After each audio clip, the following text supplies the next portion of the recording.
Welcome, everybody. Episode 239 of the Thumbstick Athletes podcast. I'm your host, Dan. I'm Will. I'm Corey. No Eric this week. Eric is... it's crunch time for Eric's packing up and leaving and opening the Virginia studio. So Eric will not be on this week or next week, but hopefully he'll be on in the week after that for... I guess that would be the... No, that's not the Far Cry Primal. Whatever. But yeah, he'll be on in 2 weeks from now. So... in the new Virginia studio, which I'm excited to see. Today's topic is we each have our own individual topic that we're talking about. It's a host choice episode. So we'll each have our own things that we're bringing to the table. Anyone have anything they want to tease for later on in the episode? I'm going to talk a little XCOM 2 later on. My joy and frustration with XCOM 2 specifically. Oh, So, I deleted it. You deleted it? Yes, after last week, I did. Okay. It was that aggravating, huh? Yes and no. We'll get a little more in depth later on that. Right. I have a couple things to tease though. Okay. I played The Elder Scrolls Online. ESO, huh? Yeah. Boy. Put a good handful of hours into that, and then Kerbal Space Program. Oh. Finally got around to trying. Dang it. That's one I've been wanting to play. Yeah. Excited to hear about that. Yeah. That's like right up my alley. All right. What about you, Will? I played that game called Fallout 4. Oh. I'm playing it for a reason, which I think it's somebody's nibble bet with the DLC coming out for it. So I wanted to get to a point where my character had the game beaten and whatnot. So like I'm playing through that again, and I'll talk more about it, but I'm trying to do a lot more exploring. And I forgot to talk about it last week, but I played Gigantic, the MOBA for the Xbox One and Windows 10. I got into the beta, but I just never Downloaded it. Yeah, I mean, I'm trying to, like I said, beat things. So I just never got around to playing it. It's pretty hard. I'll do my best to talk about it, even though I'm like 2 weeks removed from playing it. But other than that, I played more Heroes and whatnot. So Sounds good. All right. Well, let's get into our main topic, host choice. I'll get started. So obviously, for those that have been watching for a while, for the longest time we had 4, and then more recently 3 people in studio, with Corey being the one remote person. We're kind of transitioning into an all Skype podcast, so that's obviously it'll affect, I think, at least at first, until we get kind of used to the format. It'll affect the rapport that we have, and the back and forth a little bit. So we wanted to make people aware of that. It'll probably be a little weird at first as we get used to it. Yeah, because we'll all of us will be on Skype. Maybe we'll occasionally be in the studio, but it's easier for us all to Skype in. Obviously, it's a 25-minute drive for Will to get here just for podcasts with school and work and stuff. But along with that, Corey's been talking, at least off air. We've been kind of brainstorming on we want to do more video content. And I know we've been saying that for a while now, but I really think with the change in the format, with the change to going to all Skype, we wanted to boost that a little bit by having more video content. So I figured we would take this opportunity to maybe brainstorm some ideas, take some ideas from the community, stuff they'd like us to see. And hopefully we'll do more streaming and more stuff on YouTube. So, yeah, I think as you were saying, Dan, it's more or less a supplement to the podcast, because we do kind of realize when we're not all in the room. Granted, I haven't been in the room for a while, 4 years at this point. Yeah. But when we're not all in the room, it takes away a little bit of the give and take, the rapport, I guess would be the way to put it. It's harder to pick up on cues on when you're supposed to talk and when you're not supposed to talk. So. Right, and we've all been, brothers essentially. Yeah, for a very long time. Yes, for our entire lives. So. Really? And even Eric for a very long time has been a part of our family. Yes. So it's going to be hard doing the all Skype podcast. I think it'll be a little bit of a learning process too. A little bit of feeling out and see what works best. But in the meantime, I think having some sort of regular video streaming event in addition to the podcast would be the best way to kind of fill that gap in the meantime. Yeah. And another thing I said to Dan about it is I don't think it's necessarily going to end up being the best idea. It's going to end up being the most realistic idea. Yeah. Just something. It's got to be kind of easy, or else we're not going to do it. Something that trying to say at least two of us could commit to once a week. Yeah. Every week. Mm-hmm. So could be as simple as just sitting down and playing a multiplayer game together. Yeah. We did a little bit of that with the Three Big Queens series that had what did we play? Will, the Gauntlet game. Dungeon of the Endless. And then Dan and I were doing Borderlands for a little bit. Yeah, we did 3 or 4 of those, I think. Yep. And then who was the amazing Sif and Gon? That was me and you. Yeah. We did a little bit of that. I was thinking we should do a lot of the Division streaming. Yeah. That's something most of us are going to get. I know Eric's not getting it right away, but he wanted to make sure his internet situation in his new living space in the new studio, I guess you could say, was sorted before he committed to getting the Division for computer. So yeah, I mean, this is a multiplayer game. You can do a lot of the story stuff with a group of friends. Yeah. It's better with friends, apparently. I'll find that out tomorrow, hopefully. But I think that would be a good game to. Did you play it before, Will? No, I was the only one that didn't get into the beta. Oh, that's right. Yeah. Oh, it's open beta. Yeah, definitely try to play tomorrow then, Will. Yeah, no, I get home at like 1:30, so I can play. I could play a little bit at that time because it's perfect. My son's at school, and my daughter that's her relaxation time, so she'll usually just lay on the couch and watch the iPad. So I'll be able to play for a little bit then until I need to go pick him up. Perfect. There you go.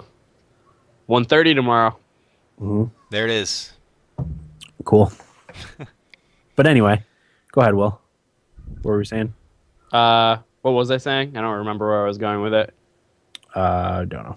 Oh, we were talking about how the Division would be a good game to have stream regularly and, maybe put stuff on YouTube too.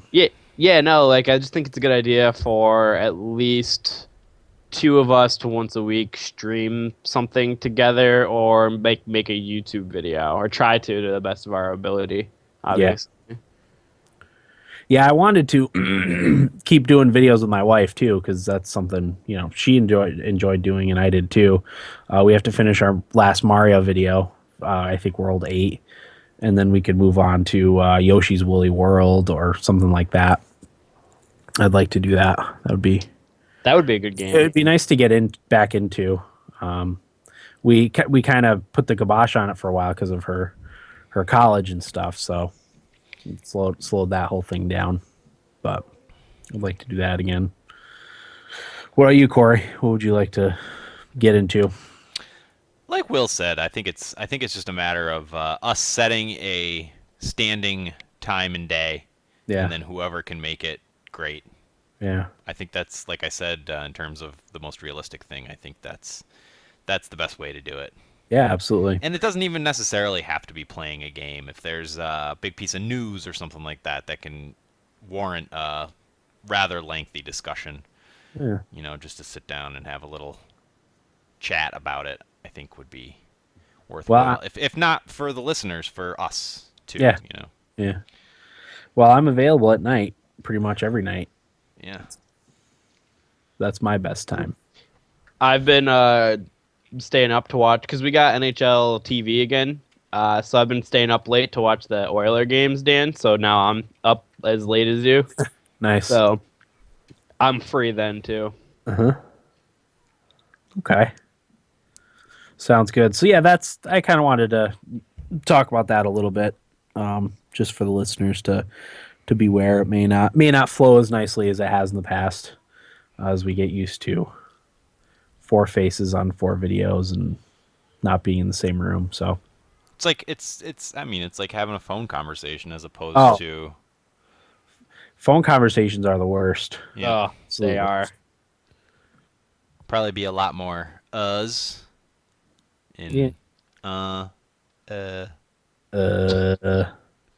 which I realized the reason I do that is because if I'm pausing to think about what I'm going to say, I want to fill that space so somebody else doesn't jump in. Gotcha. And I think a lot of people do that because, especially, not that this is radio, but it's the closest thing to radio. Dead air is like the worst thing you want. So if somebody pauses, somebody just instinctively tries to fill that gap. Yeah. But then the other person So can't use finish that. their thought, so they throw in an blah, blah, blah, blah, Yeah. No, that makes total sense. which is probably going to happen more when we can't see each other. Right. You probably weren't even doing that consciously. It's probably subconscious. Yeah. I actually consciously try not to. Right.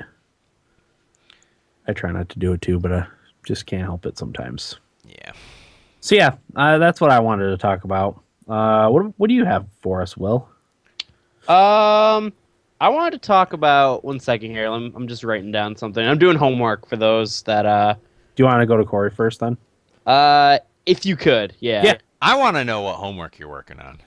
Biology. I have a big test tomorrow. It's my first one in the class, and I'm trying to get off to a good start this year for biology, unlike last semester, because I have this tendency to blow chunks in the first part of the semester and then put myself against the wall early. So then, like, I have to work extra hard all semester to keep up.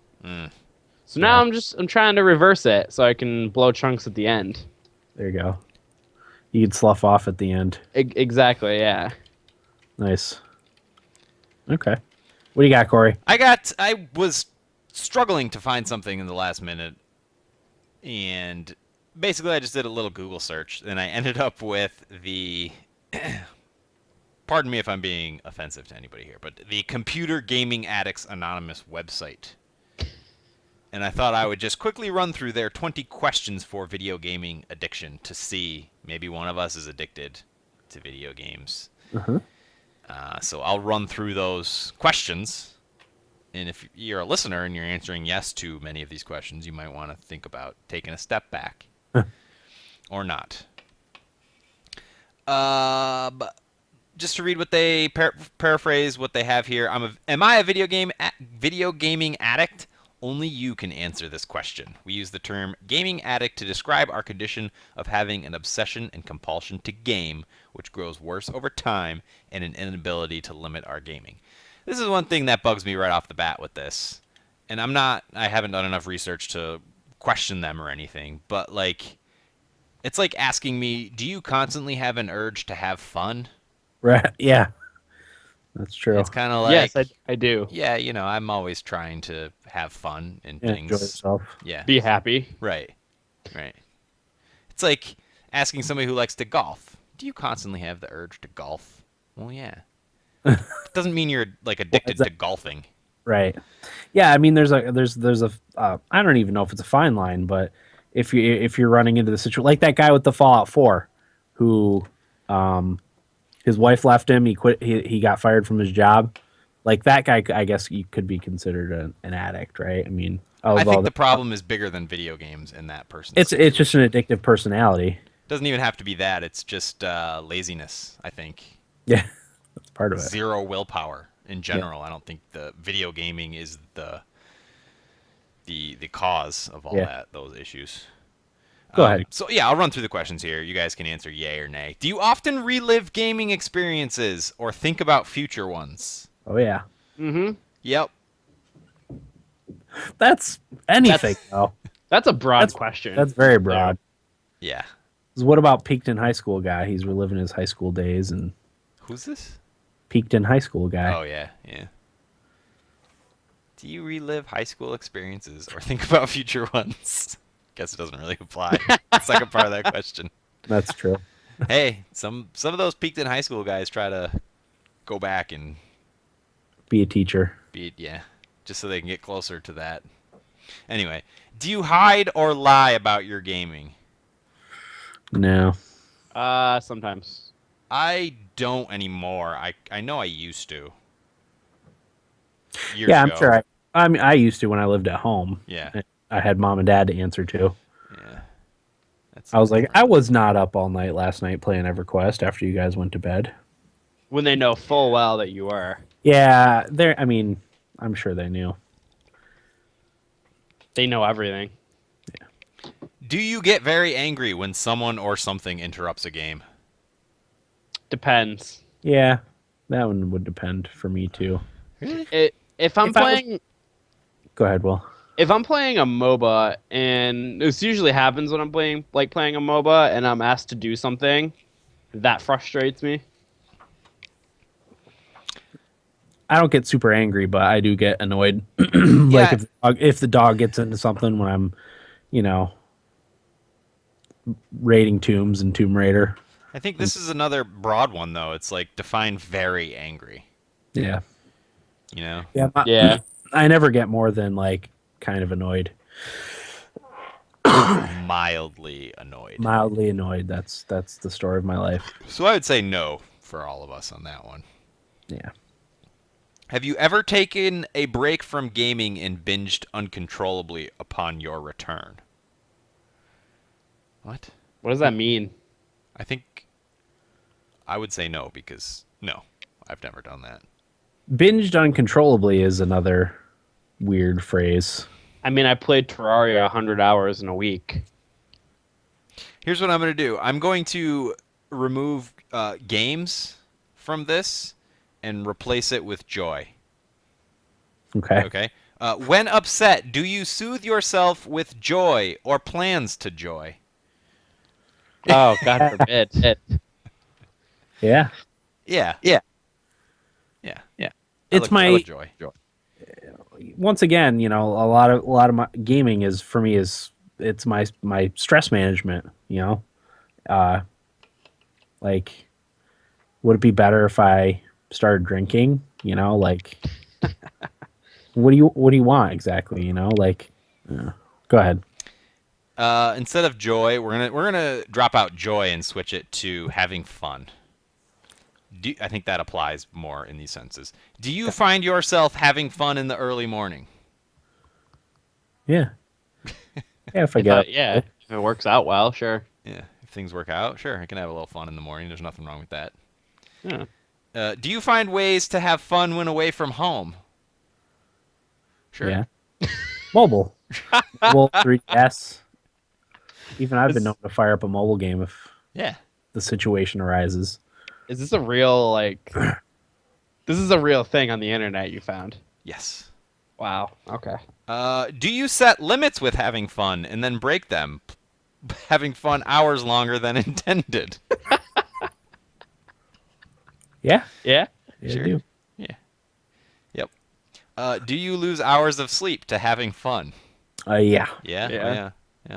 Have you called in sick or late to work or skipped classes to have fun?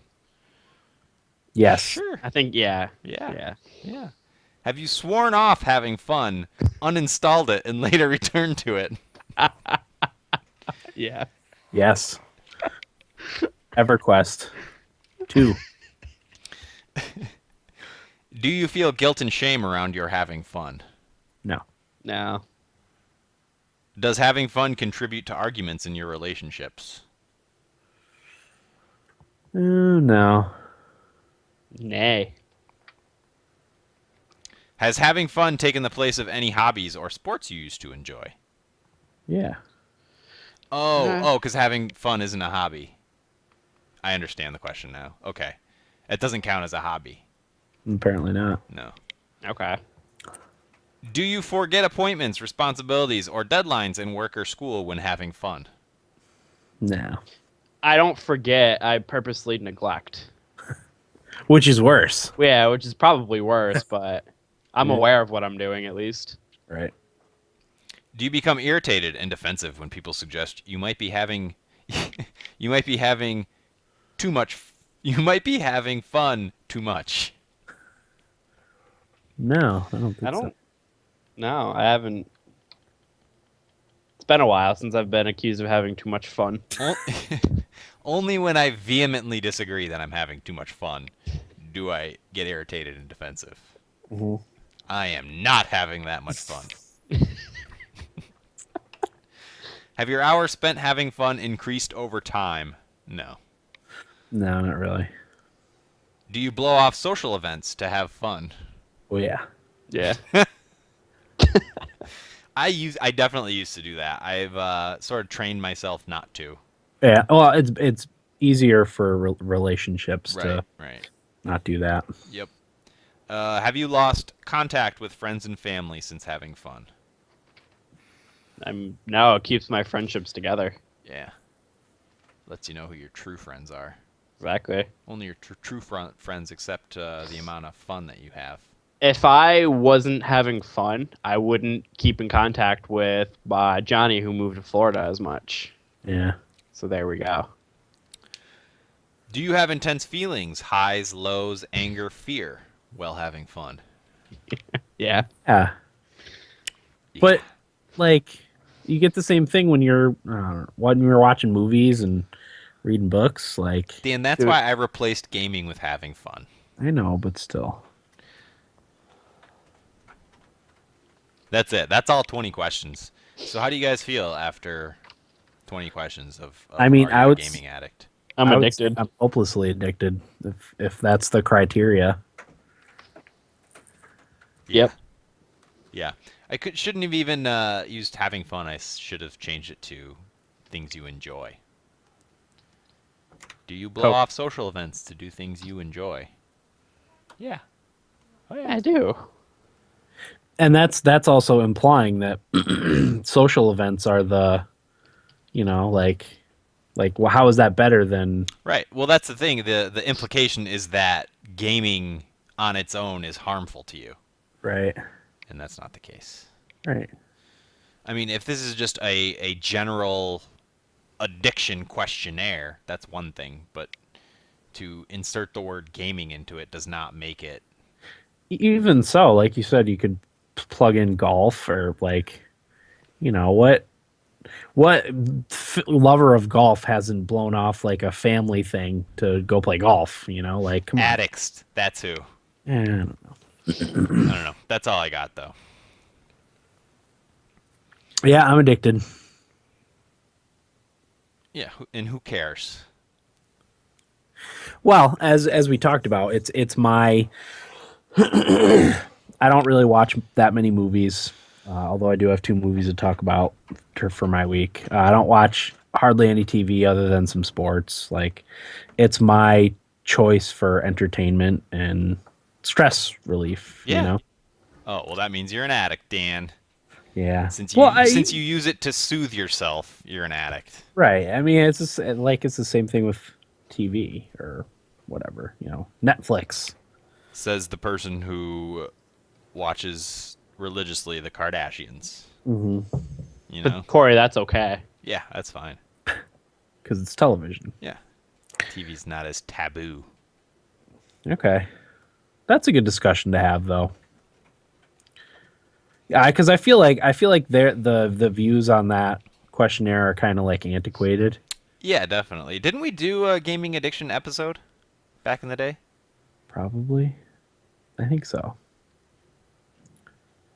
But yeah, I think gaming addiction is filed under like general addiction, but like I said, if it's your choice of medium for enjoyment, as a consumer.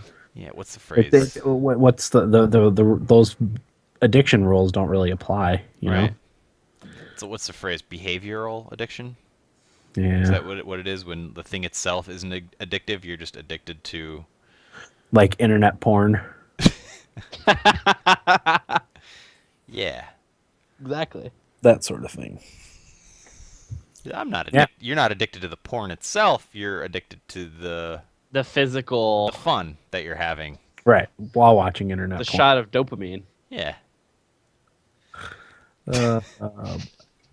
Okay. Well, thanks for that, Corey. You're welcome, Dan. What do you got, Will? I have a couple different things. A few of them are un-video game related. I was going to do hockey, but I want to talk about Fallout more, since I've been playing it a lot more recently. Good. So, you probably don't want to get into the nibble bit now, right? Do you want to save that? We can do that if it helps your discussion. I can read it quick. Yeah, go for it. Okay, so the Bethesda announced their 3 pieces of DLC that are in the pipe to come out this year. The first one, do you want me to summarize them for you, Will, or no? I mean, 2 of them to me sound stupid, so you can just summarize them. Okay. I hope you're in agreement with me on this one then. The first one's called Automatron, $10. The long and the short of it is that there's some bad robots that invade the Commonwealth, and you need to go hunt them. And as part of that, you can build and customize your own robots, all the way down to the paint scheme and the voice that they have. Whoa. That's coming in March. I have 0 interest in that. Yeah. The other one, or the next one I should say, is called Wasteland Workshop. It is only $5. And in Wasteland Workshop, you can design and set cages to capture live creatures. Also includes new design options for settlements. And that one's coming in April. Really no interest. Yeah, Come on. Yeah, I don't know.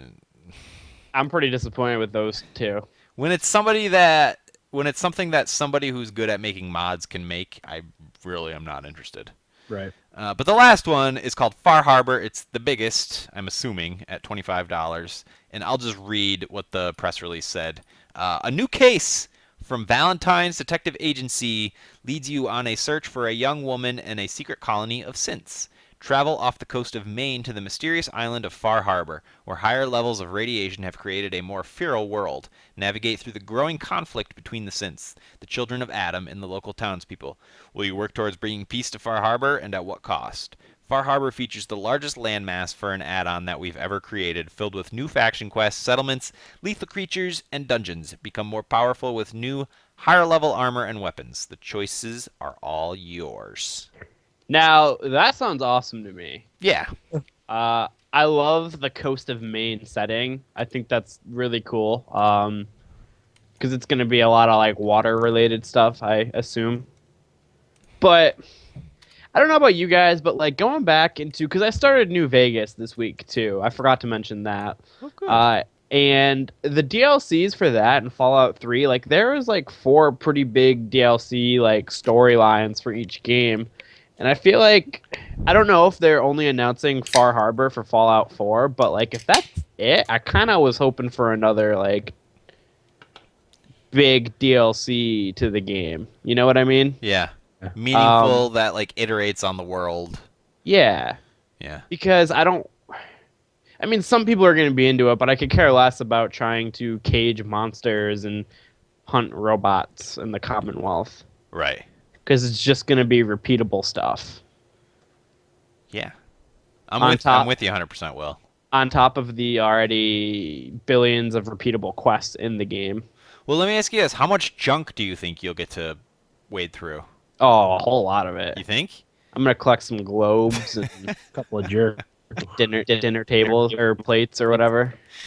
Yeah. Don't forget they're also increasing of the season $30. That's right. They increased it. You have until March 1st to buy it at the $30 price tag. Yeah, so Interested in buying it. And the updated cost of the season pass is $50. Or I'm sorry, $60. Or no. 50. 50. Yeah. So there has to be another like large DLC thing in that, right? They have at least $60 worth of DLC planned, which is another thing to me that means nothing. So you can't put a dollar value on something. It's arbitrary.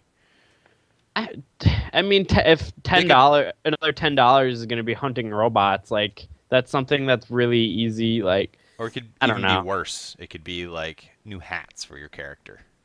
Hey. Team Fortress. Yeah. $10. There's your $60 worth of DLC. Glad you dropped the $50 on the season pass. Yeah, that's actually one thing that I really dislike is the selling of the season pass along with the launch of a game when you have no idea what's going to be in it. Because, you know, like you said, Will, there's only one, to me at least, interesting piece in that. You know, you don't know what's coming out later. You could spend $30, I guess, and have one piece out of 5 or 6 that's interesting. Yeah. You know?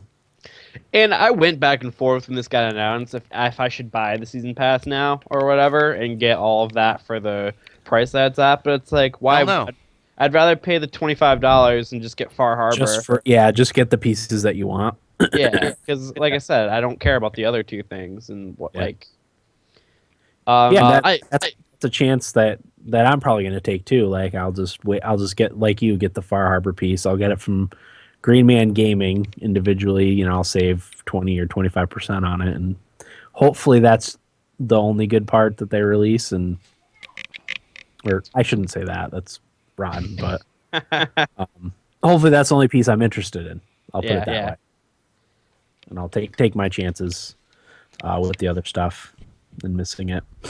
I've been playing a lot of Fallout 4 though because of that announcement. I told myself I wanted to have the game beaten on the PC because that's what I generally play on. Because I let somebody borrow my PS4 version, so I wanted to like get the game beat and whatnot. So like I'm trying really hard to like explore and whatnot. And for like the 20 hours I have on my character, I have like over 200 locations discovered. On the map. Like I have the entire northern part pretty much discovered, and I'm going through like Boston right now, and I'm discovering that I did do the quests of the USS Constitution and bringing Billy home to his parents, Dan. Okay. I thought both those quests were pretty good. I really liked the USS Constitution. That was awesome, wasn't it? Yeah, it's probably the best side quest that I've seen in the game because it's kind of funny with how the robots are. Yeah. And at the end when the ship takes off and just crashes into another building. Yep. Like that was pretty funny because after that happened I was like, you gotta be kidding me. So like I like walked over there and went back up the building to talk to Captain Ironside, and he was so happy with the success of the launching. Yeah. That one was my favorite, and then the murder mystery one was one of my favorite ones too. Okay, I didn't do that one yet. That was the one that you got from John Hancock. Okay. In Good Neighbor. I just discovered Good Neighbor, so I haven't even been in there yet. Yeah. Corey? Yeah, really good mission. No, I was just thinking, and I had been thinking about this a lot this week actually, and I'm glad you brought it up, Will, because my thoughts on Fallout 4 are pretty well documented in our prior podcast. But having recently played the Elder Scrolls Online, I was thinking about what separates the Elder Scrolls from Fallout. You know, they're both Bethesda games, very similar in terms of game design. Mm-hmm. I know. It got me thinking, like, the Elder Scrolls is a created universe, whereas the universe that Fallout exists in is based on the universe that we live in. Yeah. So the only, like, lore that exists is from whenever the bombs dropped. I guess it's a little bit before, but we're still based in the world that we know. Yeah. And so I think it's a little bit, I don't want to say more difficult, but it's a different kind of creating interesting lore.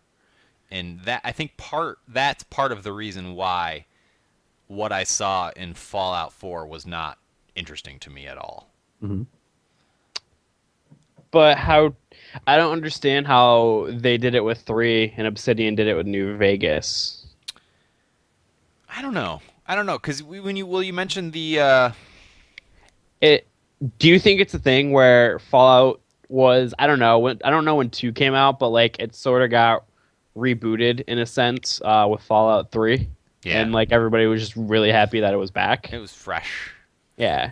Yeah, that's part of it. And we talked about this before, but 3 in New Vegas had those RPG elements that you could really sink your teeth into in character building and stuff. And it's not as much there with Fallout 4. I kind of just think Bethesda's better at doing like dry fantasy as opposed to like the quirky humor, but like dark, ominous setting of a Fallout. Yeah. You know what I mean? Well, I think they did do it better in Fallout 3 in New Vegas. Yeah. Well, I can't stop thinking about the episode in the Walking Dead Telltale game. Remember that one episode where you go to the farmhouse and the people are real creepy? Yeah. And end up eating other humans? Yeah. Spoiler alert. That was fantastic to me. And that's what, to me, the Fallout universe could really benefit from. Those kind of that kind of storytelling. It's just the destitute nature of those people out in the wasteland and the weird kind of lengths they go to survive. Yeah, yeah. You didn't really get much of a sense of that in Fallout 4. You're right, as compared to not so much New Vegas, but as compared to Fallout 3. In Fallout 3, like the first thing that comes to my head was I don't know if you guys remember Little Big Town. It's that small town with like all with very little people and like what they're doing to survive, and like the super mutants attack it and you have to help them defend it. Yeah. Mm-hmm. Like quests like that existed in 3, and I don't know if that's because that's directly where the bombs hit and like that's where it got hit the hardest because it's the nation's capital. If that's like part of it, but I don't know. It just seems like there was a lot more of that in 3 and stuff to look back on. Yeah. I'm with you. New Vegas is more about like factional wars, more so than even Fallout 4. Yeah. Between the Caesar's Legion and New California Republic. And House and Yes Man. Yeah, yeah. Like there's 4 fleshed out factions. Yeah, yeah. Because there's obviously factional wars in Fallout 4, but I don't think there is I don't want to say well thought out, but not as apparent, I guess. One of the issues I take with it is like there's so little main story with some of the factions, like the Railroad and Minutemen, and it's all repeatable quests, and they didn't even put in like cool side quests within the factions that you can go do. It's all like for the Railroad, it's putting up the Milas in the different spots, or like going and doing whatever for Pam the robot. And there's nothing interesting about those. No, it really isn't. And the Railroad is one I think is the coolest faction besides the Institute in the game. And I feel like it was pretty disappointing because I felt like they could have done way more with it and made it a much cooler faction than what it was. And they touched on the most interesting part about that faction, to me anyway. They touched on that when I first met them and then never revisited it. Oh, like how they got attacked? Well, no, the big question is like, how did she phrase it? I can't remember exactly how she phrased it, but something along the lines of, you know, to what extent do we consider people human? Mm-hmm. Since human. Right. And I think she said that there's a little bit of disagreement within the Railroad about that. Like, how far does it go where a robot is a robot and not human? Right. Yeah, because one of the agents was actually a synth, and she wanted to save all synths because they were all human. But they don't touch on that again. And you chose the Railroad as the faction to beat the game with, right? For that reason, yeah. Yeah. And I never saw any of that. It wasn't even brought up. Right. That's partly why I chose the Institute, because I felt like I could get more story out of it. Really. Yeah, I didn't. I kind of felt that way too. I just ended up sticking with the Minutemen, only because I hated the Institute and their approach to things. You know, playing with lives, that sort of thing, like without the permission of the people, the people involved. Yeah, it's the libertarian in you, Dan. Exactly. It's kind of my thoughts on it mirrors my thoughts on the end of The Last of Us a little bit. It's that sort of thing that I really don't like. That's interesting. I'd still like to do at some point like a spoiler episode of The Last of Us and just talk about the whole ending, because it's really interesting to me. I've done a lot of reading on it. So you're right, we should do that. Yeah, maybe we'll have an episode for that, but I mean, I even missed out on a lot of the more interesting story elements that happened. For whatever reason, it just didn't trigger in my game. You know, the big battles between all the different factions, I never had any of that stuff. That was the coolest part of the game for me. Yeah, I never had that. Apparently, I was supposed to fight the Brotherhood of Steel in my game. That just never happened. Yeah. There was one moment, Corey, I think you had the same thing. It was the Battle of Bunker Hill over the synths. Yeah. And you and I both botched the mission on purpose. But it was so cool because the Brotherhood, Minutemen, Railroad, and Institute were all fighting at that place and killing each other. And you sided up with that Institute agent. And I think you and I both killed the agent and let the synths go. And you remember Father was really upset. Yes. with it. He kind of knew you screwed with the mission, but didn't kick you out completely. That was in addition to visiting the glowing sea for the first time. That was the second of two great moments in Fallout 4. What about when the Perwin came flying over? Oh yeah, okay, all right, you're right. 3. You're right. That was 2 of 3 great moments. Because you're right, that was extremely well written, and for a video game, brilliantly acted. When Father is, without saying it, without articulating it exactly, is expressing his displeasure. And I actually answered his questions once, and then he kicked me out, and I restarted it and did it all over again without admitting it, and he kept me in. Yeah. But I thought that was a really great moment because you're on the roof, you're overlooking the wasteland. It's really cool. Yeah, because he's talking about like how it has no hope, and how like all he's trying to do is bring hope to the people of the Commonwealth, and you just blew that mission. Yeah. And I thought it was like a very powerful moment. Yep. Just in the game. Yeah, it was really good. I also, for the record, don't want to make it seem like I didn't like Fallout 4 because I did really like Fallout 4. More so than me, at least. Yeah. Oh yeah. I think it's a good game, not a great game. Yeah. Ow, that's fair. Where do you guys think it'll sit in the history of, the whole Bethesda, Elder Scrolls, Fallout kind of? Probably not that well. I think I know it reviewed really well, but I think that's largely because of the mechanics improvements, The shooting's great. Like, I was playing New Vegas, and I was like, oh my god. Yeah, when you go back and play one of those old games, you realize how crappy they were. Yeah. Mechanics. Which is why Fallout 4 used the same user interface for 10 years. No, I mean, I'm talking about the... Yeah, I know, gameplay. Yeah, exactly. I love the Pip-Boy thing. I know you guys didn't like it, but I love that.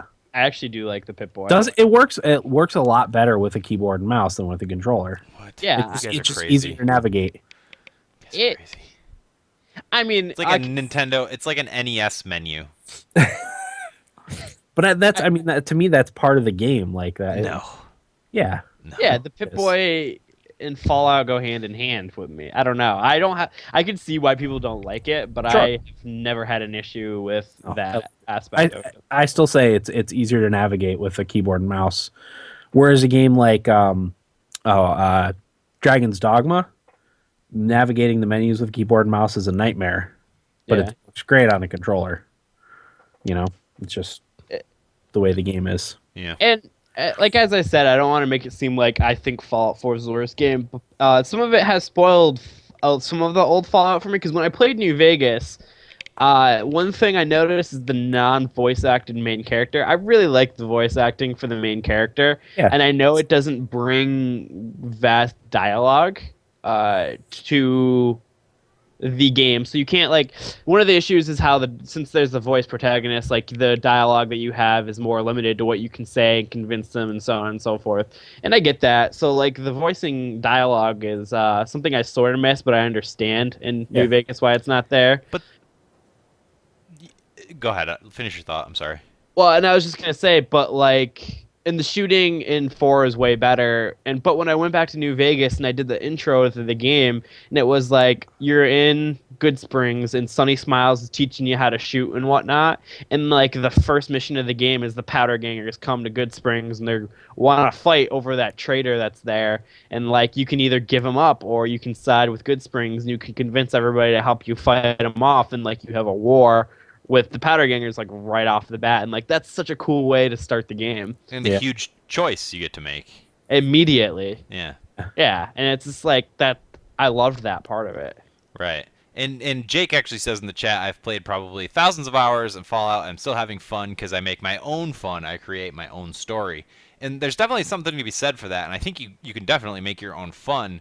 But one of the issues I had is that, like Dan was saying, the role-playing elements in Fallout 4 aren't there compared to what they were in Fallout 3 and New Vegas. So when you're forced into a decision that you don't even remotely want to make, or you're forced into making a choice that you're not even remotely close to making, it really takes you out of your own story. Mm-hmm. Yeah. And there's that. Go ahead. I think they could have done like a mix too of the Yes. voice acting, and because I'm with Will, I like the voice acted main character. Yep. It helped me bond a little bit more with my character than I did in the old Fallout games. Yep.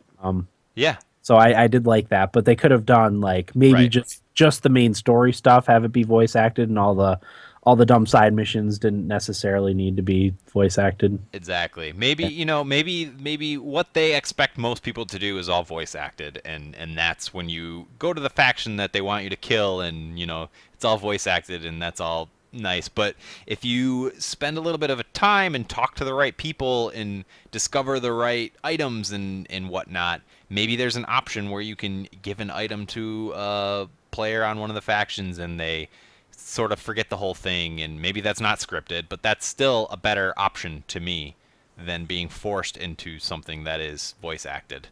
Yeah. I'd rather have the role playing than the voice acting for sure. Yeah. Fair enough. Or like Dan said, a combination of the two, I think is where I'm going with that. Mm-hmm. I guess to top off my thoughts on Fallout, I'll just do my nibble bit now, and get your guys' thought. Bethesda went through the trouble of getting Fallout 3 not banned in Germany, and that caused a lot of speculation that they're either going to release the game on backwards compatibility for the Xbox, because I think you had to buy Fallout 4 for it to be available for backwards compatibility. It's not generally. Or there's going to be a re-release of it.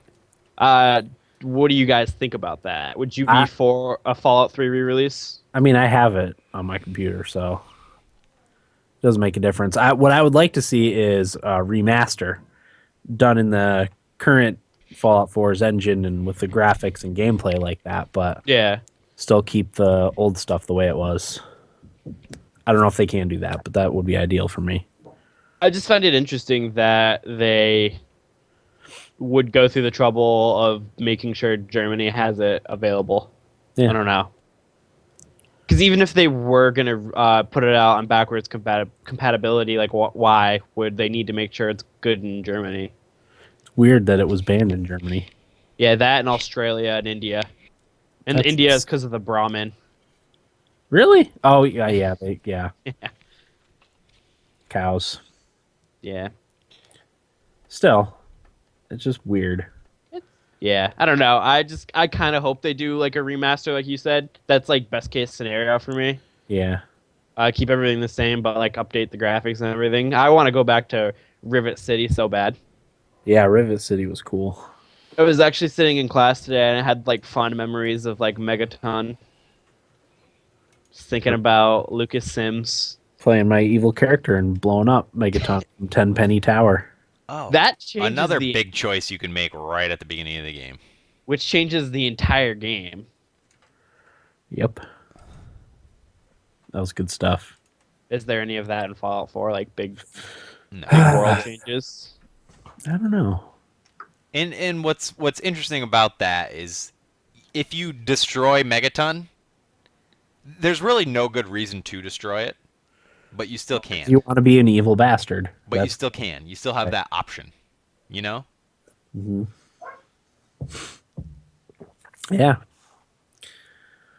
I had to do my evil playthrough for that one.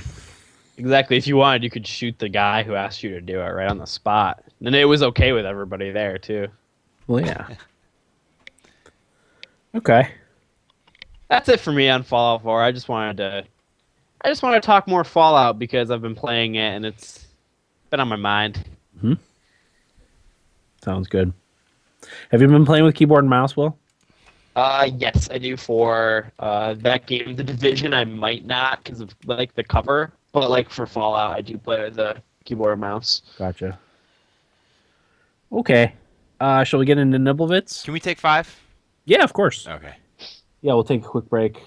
And be back with Nibblebits in our weeks in just a moment. Thanks, I got a tinkle.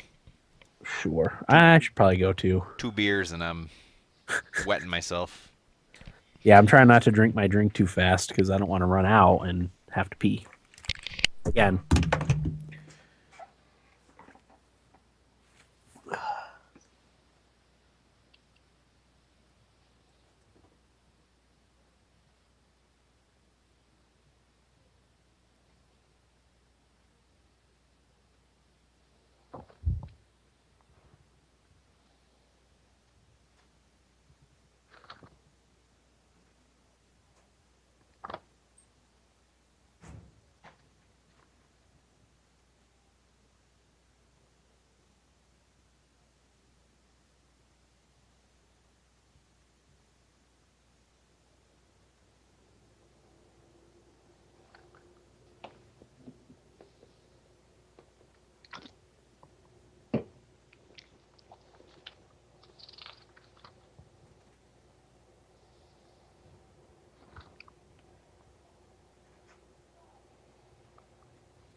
Okay.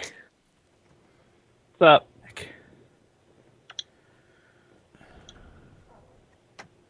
All right, shall we? Will, apparently the Leafs game's getting heated. Leafs Rangers. Ooh, Oh, is it really? Komarov took out McDonough, elbow to the head. Poor McDonough. Yep, he's Had a hurt. rough go of it. He just came back from an injury too, didn't he? Yep, concussion. Klein jumped Komarov, I guess, and got unsportsmanlike conduct. I might have played Komarov. The only Klein- Ranger worth a damn. Kleiner will fight. He's the only Corey- he's the only player that seems to care, Dan. Oh, I loved Kevin Klein when he was with Nashville. He was my favorite player for a lot of years. You think the Rangers' window is pretty much closed at this point, Corey? I don't know. Because I kind of think it is. It sucks, but yeah, I mean, Lundqvist is only going to get worse. Exactly. Unless he's a Tim Thomas, you know. That's what you should do is take a year off. To rejuvenate. I don't know. I feel bad. Because, like, the only reason the Rangers are really good right now is Lundqvist. Because, like, a lot of their, like, fancy stats are god-awful. If you're Lundqvist right now, do you accept a trade to a playoff-bound team? Are the Rangers not in playoff contention? No, they'll make the They are. playoffs, but they're It's not good. No. They're not going to beat Washington, right? They always beat Washington, so Washington, yes, but any other team, no. I don't know. Washington's pretty darn good. I don't know. You never know with Washington because when they get to the playoffs, they seem to like play this ultra defensive game. Yeah. When they have all that firepower. So I don't know. They might collapse again. You never know with them. Did they make it last year? Yeah, the Rangers beat them in Game 7, down 3-1 in the series. That was right. Pittsburgh. No, that was the Capitals. They were down 3-1. I thought the Rangers were down. Oh, the Capitals were down 3-1. No, the Capitals were beating the Rangers 3-1 in the series. Thought that was Pittsburgh. That happened the year the Rangers went to the Cup.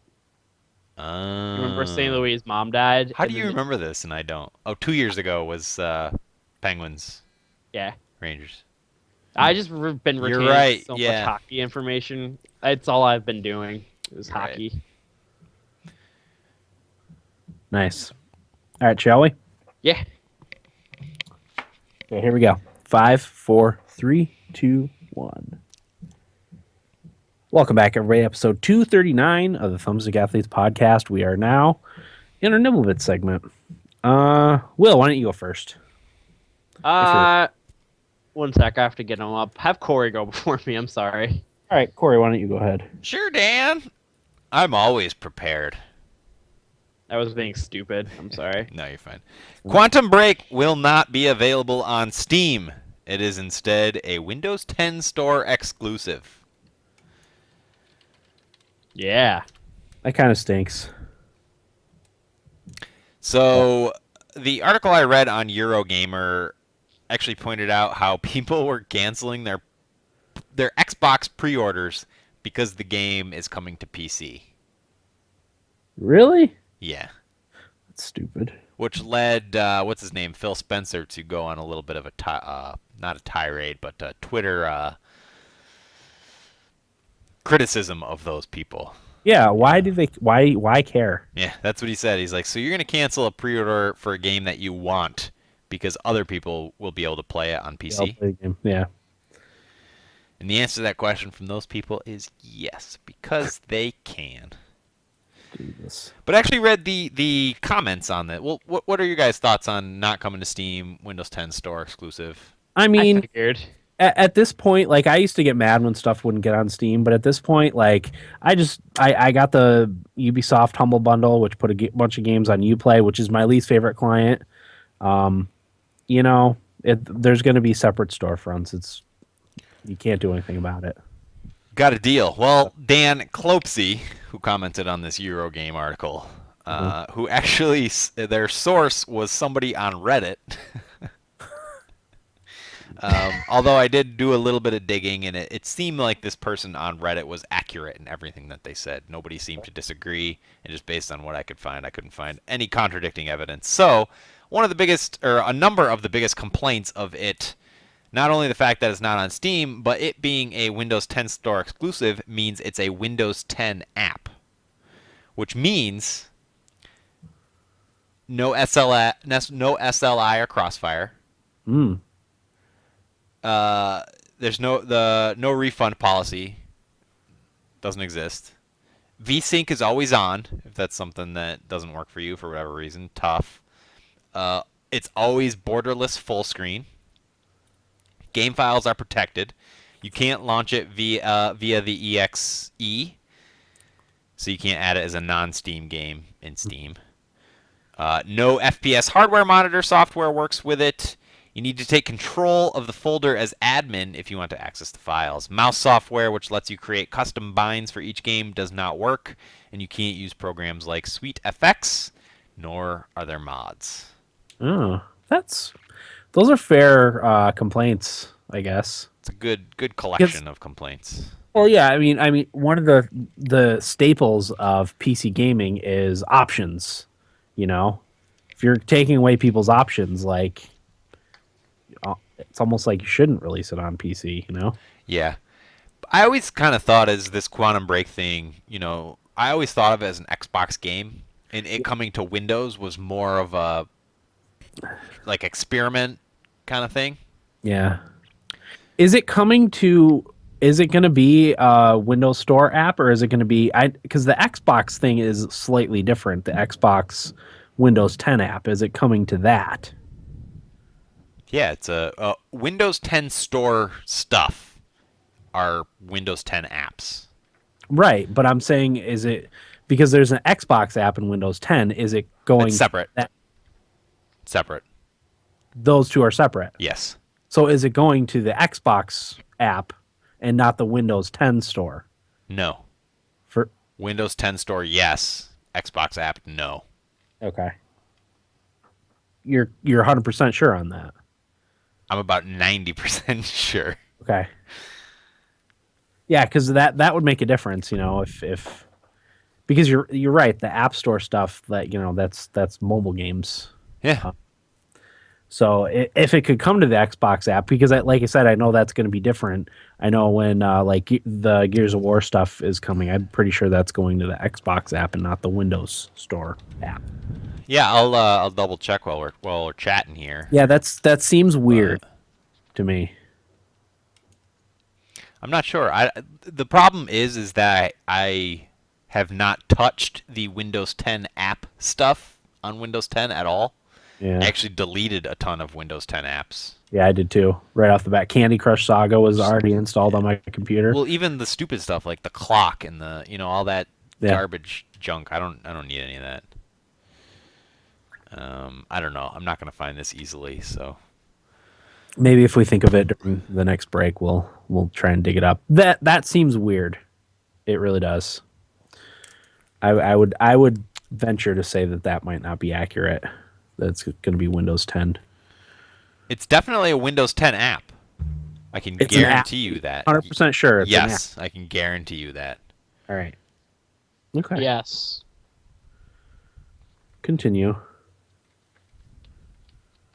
I'm looking it up right now, but you can go Okay, ahead. I'll continue. I think we said all that needs to be said about that. Dark Souls is coming to Xbox One backwards compatibility. In my tweet I said that's a surprise to no one. Yeah.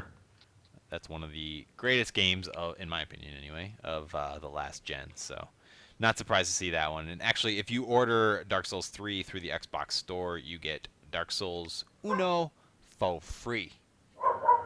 Can't go wrong with that. No.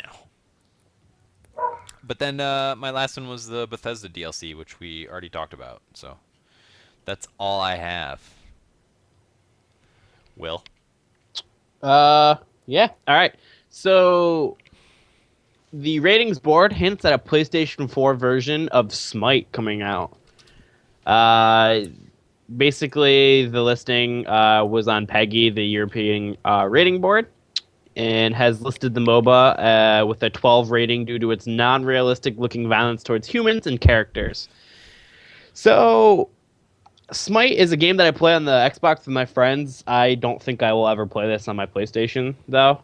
But for people who don't have Xbox or don't play this on PC, this is a very good MOBA for people to play. It's a little bit different with how the third-person viewing works and whatnot. It's a fun MOBA. There's a lot of new updates that have been coming out. One actually recently just came out on the Xbox, releasing a new god. So Cool! yeah. I saw Smite. something. There was a Smite was in one of the Humble Bundles recently, or Really? Smite content, I guess. There was like a multiplayer bundle that came out that had a bunch of weird, like Stuff. add-ons to like free-to-play games and stuff like that. Any of it seem worth it? I don't know if you guys saw it. Not if you don't play those games. It seemed like a package of like, what's the best? It's like a Dynamite. You remember Dynamite? Oh, yeah. Mm-hmm. Dynamite was a coupon book that we sold in middle school, like as fundraisers to like local restaurants, and that's what this Humble Bundle kind of seemed like. Well, here's a bunch of good deals, but first you got to get in and play it, and then you can use it. I don't know. Yeah. That's a bad analogy. Basically, you have to, for those like coupon books, you have to actually go to the place Right, to yeah. get the value for Yeah, it. So yeah. you'd have to actually play the game for it to be worth it. Yeah. Exactly. Thanks, Will. Yeah, I got you. And my next one is one that I found just now. Pokemon X, Y, and Z. The show is coming, but there's still no Pokemon Z. What? Yeah. You know how the Pokemon anime, they do the seasons for the different games, basically. They're on season 19 now, which is Pokemon X, Y, and Z. And a lot of people are wondering why there's no Pokemon Z yet if the new Pokemon series is X, Y, and Z. Yeah. I've heard that. Maybe we're getting a Pokemon Z, Dan? No, Maybe Z is the TV series. Wow, that's meta. Deep. Dan, are you... Go ahead. I was gonna say, Dan, are you pretty much gonna get any Pokemon that comes out in the 3DS? It depends on when. I probably won't revisit the blue and red No. games. Like new ones, I guess. Yeah. Yeah, probably. So I'll have somebody to trade with. Yeah. Yeah, I don't see why not. Because Corey hates them for whatever reason. Pokemon? Yeah. I like Pokemon. I was just really disappointed in what was the new one that came out? The X and Y. I'm surprised you were. Having not played any Pokemon since Blue and Red, I played X and Y, and I'm like, oh, this is just like Blue and Red, just nicer graphics. Blasphemy. There's so much more to it, Corey. No, thanks. That's enough of your blaspheming. Oh, Corey. that's right. You can roller skate. I forgot that part. Oh my God, Corey. How dare you? That's all I have, Dan. Okay. I'm not finding any consensus. It says just Quantum Break for Windows 10. It hasn't said anywhere if it's, in the App Store per se or somewhere else. It just says it's for Windows 10. But that's in my brief search right now on my slow tablet, so that's not confirming or denying anything at this point, but we'll look into it. If I think about it when I go upstairs, I'll see if it's available for pre-order in the App Store. It is going to be a DirectX 12 game, though, which is good. Because DirectX 12 is... awesome. Yeah, it's supposed to be really good, and specifically is for processing. It utilizes multi-core processors a lot better than old DirectX 11 and previous versions, so that's important. But anyway, I'll call it my nibble bits. My first one. Fans have set out to remake Star Wars Knights of the Old Republic with a project called Apeiron. Apeiron seeks to recreate Knights of the Old Republic in Unreal 4, along with extra content and a complete overhaul of the heads-up display, inventory, missions, and companions. You never know how these projects are going to end up. Sometimes they don't end up finishing them, but most of them don't, I would say. A lot of them, but at the same time, you also end up with, your Portal Stories Mel or Black Mesa, stuff like that. Like some of these things do end up working and being really good. So fingers crossed for that one, because that's a really good game. I know you played it recently, Corey. Was it last year? Yeah, last year's 4 and Feb. Yeah, it was good stuff, right? Yeah, I have to go back and play 2. Yeah. I actually, in a lot of ways, like 2 better than the first one. Really?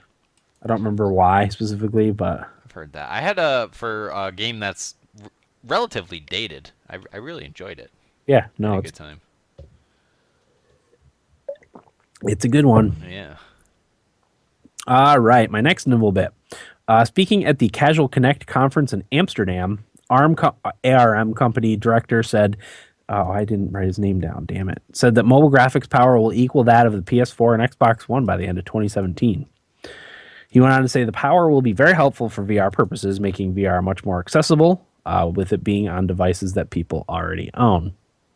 Now, I made the mistake of reading the comments underneath this article, and there was a lot of people that just didn't understand what this guy was getting, the points that he was making about it. So there was 1 or 2 people that actually understood like what this means for gaming, because people's immediately jump to, it'll never be the case, or they'll never replace consoles because of the controls. Obviously touchscreen controls are garbage for the most part. And then battery life was another complaint. But like I said, there was 1 or 2 people that understood. And I wanted to talk about the NX, because this is Nintendo. If this is actually going to be what Nintendo's going to do, they might be ahead of the curve. And what the idea is, you would have your device, your phone or whatever, and you plug it into like a dock, and the dock is the actual like console part. Yeah. Because it can render graphics better than the Xbox One or PS4. You would just plug it into the dock and pick up your controller and play video games that way. Yeah. Which is supposedly what the NX is supposed to be able to do. It's a mobile gaming thing. It has its own processing and may render graphics in 720p or whatever. And then when you plug it into the actual console version, this is all rumors, then it'll render 1080p, 60 FPS or whatever. But yeah, I thought that was interesting. I wanted to bring up some of this stuff is actually already kind of there. Are you guys familiar with the NVIDIA Shield set-top box? Not the tablet, but the set-top box? No, I didn't know they had one. Yeah, they came out with a set-top box last year, it's basically a highly powered Ouya, Corey. I think there's nothing wrong with that. There really isn't. No, there isn't. But the with the highly powered nature of it, it can run Google Play version of Borderlands 2. It runs Talos Principle. It runs Portal and Portal 2, like natively. Yeah. So that's also like kind of what they're talking about. Because one of the things that they didn't talk about is the consoles. They're static. It's however long the consoles are around. They don't improve in any way. Right. Minor things, manufacturing processes and stuff. Whereas every year there's a new phone or graphics card or whatever. So they think it's going to be easier for like say Sony and Xbox to have their own tablet, I guess, that they can have a new one come out every year, have it be $200, and you can plug that into your TV or plug it into a dock or whatever and game that way. Definitely. That's what people think the direction is gonna head. So I mean, it only makes sense too. That's where all the innovation is. That's where the money is. Everybody has. And that's part of it too. Is most people have a phone. You're looking at if you're looking at numbers, because a lot of people said, "Oh, game developers will never go for it." But if you're talking about how many people have an Android device, is there like a billion people? How many people have an Apple device? A billion, 2 billion? Like that's a lot of people that you're gonna have access to. Not everyone's gonna buy your games, but the numbers are there. Yeah. So it'll be interesting to see what happens to the games industry with all this stuff. Because I was in the same page up until recently. I was like, there's no way like mobile devices will ever like catch up to like a video game console. But something I read like last year, I was like, well, that's pretty close already. Yeah. Because the Shield tablet is already more powerful than the Xbox 360 and PS3. Sure. So, and I mean, just anecdotally look at some of the games that are already out for these devices. Yeah, they're Talos Principle. Right. They're simpler, but that has more to do with the user interface than the abilities of the hardware. It's the control scheme. Yeah. That's the thing. But companies can remedy that with having a dock. Sure. You plug the dock. You have a Bluetooth controller. You play, and it just run an HDMI cable from the dock to your TV, and boom, you have a traditional console like device. And to me, that's just more evidence of the NX being something. If that's actually the case, that's what Nintendo's doing, they're really ahead of the curve for once. Well, that's part of the benefit of being behind the curve for a little while. You have to do something to innovate. What a great opportunity. Yeah, if they saw that this is the direction the industry may be heading, they can jump out ahead of it. And so I thought that was neat. If that's the case, and the NX is a mobile phone, in addition to the home console portion, would you guys switch over to Nintendo phone? Oh yeah, I would too, in a second. Yeah, definitely. Possibly. Yeah. As much as I love my phone, I would switch over to a Nintendo phone. Freaking heartbeat. Yep. And they said that was a rumor I talked about months ago, maybe even like 6 months ago, that the new Nintendo console was going to be Android based. Yeah. There you go. I mean, and I've been iOS ever since I've had a smartphone. Yeah. I would switch in a second to be part of the Nintendo ecosystem because it's Nintendo. In a New York minute. Yep. Yeah, but think about how hard they make everything. Like, well, hopefully that partnership with DENA. Yeah. Who is? I mean, that's what they're known for, is developing mobile apps. Yeah. Hopefully that, is a boon. Yeah, they can be difficult with things, but they also have a good way of simplifying things. So, I mean, I know those two things sound very counter to each other. The gaming portion, they do an excellent job simplifying things down, but the social features is just... Well, a lot of that has to do with their making their platform safe for kids. Yeah. Yeah. Well, sometimes they don't do a good job. No. Right. I've seen plenty of dick pics in the Miiverse. Yeah, play the Smash Brothers stage where the things come up, and play Sonic. One of the things is Sonic saying Sonic did 9/11. Like, or there's that one of Dr. Mario fondling some balls. Yeah. I saw that a few different places.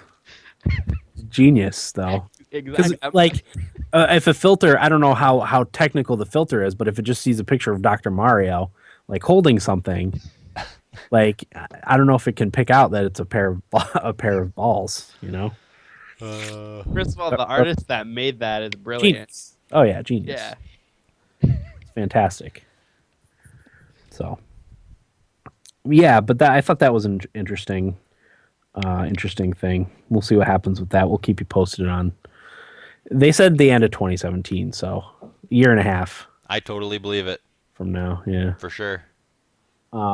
There's actually a long conversation on our Twitter feed too of people talking about that specific thing. Yeah. It's interesting to me. You know. Well, that's. I mean, being into tech like I am, I love hearing all that sort of stuff. it's where all the R&D is. Why wouldn't it surpass? Yeah. You know. Yeah. And I've talked about it, but my phone has a greater than 1080p screen. It's got a 1440p screen. Like, Yeah. on my freaking phone. I think they're gonna start having 4K phones by the end of this year already. Like, it's pretty impressive. And you can even push, if you got Wi-Fi, you can even push that video to a TV screen without even using a cord. Yeah, You know? Chromecast or Roku's have that ability to do that too. Right. My main TV is a Roku TV. So I don't even have to have anything hooked up to it. I also saw the headline today how Nvidia shocked Wall Street with record earnings. Yeah. You know, so they're raking it in. Yeah, well, the 970 is the most popular card on Steam right now, the GTX 970. Right, but they do mobile chips too, right? They do mobile chips. So they have Yeah. that one, which is really popular. They're also getting into the car things. They're big into the like self-driving cars, and they're the ones that I don't know if I talked to you guys about this, but they wanted to put screens in cars where the pillars are to make the pillars invisible, so it just shows like what's going on outside the pillar, so it doesn't look like your car has any pillars on the inside for visibility purposes. Whoa. Yeah, so you know, the one of the big things at CES was the flexible screens, specifically on phones. But you know, you could put your flexible screen on there and have your like pillars in your car be completely invisible. That's deep, man. Yeah, That's cool. neat stuff. Love technology. But yeah, that's enough on that. And then my last notable bit, XCOM 2 got a little hot fix update the other day, fixing several bugs that would cause the game to crash. Actually, most of the bugs that they fixed caused the game to crash. But performance is largely unchanged. Apparently, for some people, it helped. It didn't help me at all. I was still getting consistent frame rate drops and whatnot. So what they fixed, the bug where the player is unable to progress to scan the geoscape after completing the resistance communications research via tutorial. This will fix previously affected saves, which is good. If your game was bugged out before, you can go back and play it. Unable to load saves with Chrysalid Cocoon. This will fix the issue, and for previously affected saves. Adjustments were made to texture streaming to assist with periodic frame spikes. I didn't get that. Using the preview voice button for a modded voice pack will no longer crash the game when in the armory. And then they removed 8x MSAA from default max settings. So, yeah, it's definitely not a comprehensive patch, but they fixed a lot of the crashing, which is good. It caused me a blue screen of death on my computer. Blue screen of death crash. It fixed the crashing, but I was reading that people still had the same performance issues. Oh yeah, I'll talk about that when I get to my joys and sorrows of XCOM 2. Can't wait. We played. So, I'm waiting to play this game until everything's like sorted out. By the way, yeah, that's not a bad idea actually. All right, I'll go first for our weeks. Watch 2 movies. What? I know. Harry Potter and the Prisoner of Azkaban and Harry Potter and the Goblet of Fire. Nice. Both of which I liked more than the first 2. I think Prisoner of Azkaban is my favorite so far. Interesting. Okay. Good. Yeah. That's Chris is the one who let me borrow. He has the whole set, and that's his favorite. Okay. Too. So I can see that. The way it ends is really cool. I'm not gonna spoil anything for anyone that hasn't seen it, even though it's been out forever. Can you refresh my memory without spoiling anything? Time travel. No, not ringing a bell. That's okay. Let's see here. Oh, yes. Yep. Okay. Yep, got it. Yeah, I thought that part was awesome. Yeah. Like I thought the movie was gonna end, and then they had this whole other thing, and I'm like, oh, that was awesome. But I did really like Goblet of Fire too. I'm really enjoying my That was my favorite experience. Or no, that Chamber of Secrets was Chamber my of favorite. Secrets. Okay. And then Goblet of Fire. Mm-hmm. Yeah, it's good stuff. So we have 4 more to go. We're halfway through the series. I think we're going to watch one tomorrow night, which is, I believe it's Order of the Phoenix is the next one. You nerds. They're all downhill from here, Dan. I've heard that, but my wife seems to like as they get further on. My girlfriend, same way, but for me, that was just downhill after Azkaban. Oh, okay. I could see that. So I did that. Yeah, it's my first experience with Harry Potter. I never watched the movies. I never read the books. I had no idea what was going on in any of them. I'm surprised I was able to avoid any spoilers. Like I literally have no idea what happens in any of the series. So, yeah, I'm excited. I bought Far Cry Primal. Oh, Green Man Gaming. It was $36. Good deal. So if you're going to get it for computer, I don't recommend pre-ordering games ever. But if you are going to buy it and you're going to get it on computer, Green Man Gaming has a deal for $36 for Uplay only. It's not Steam, but it doesn't like I said, I've given up at this point.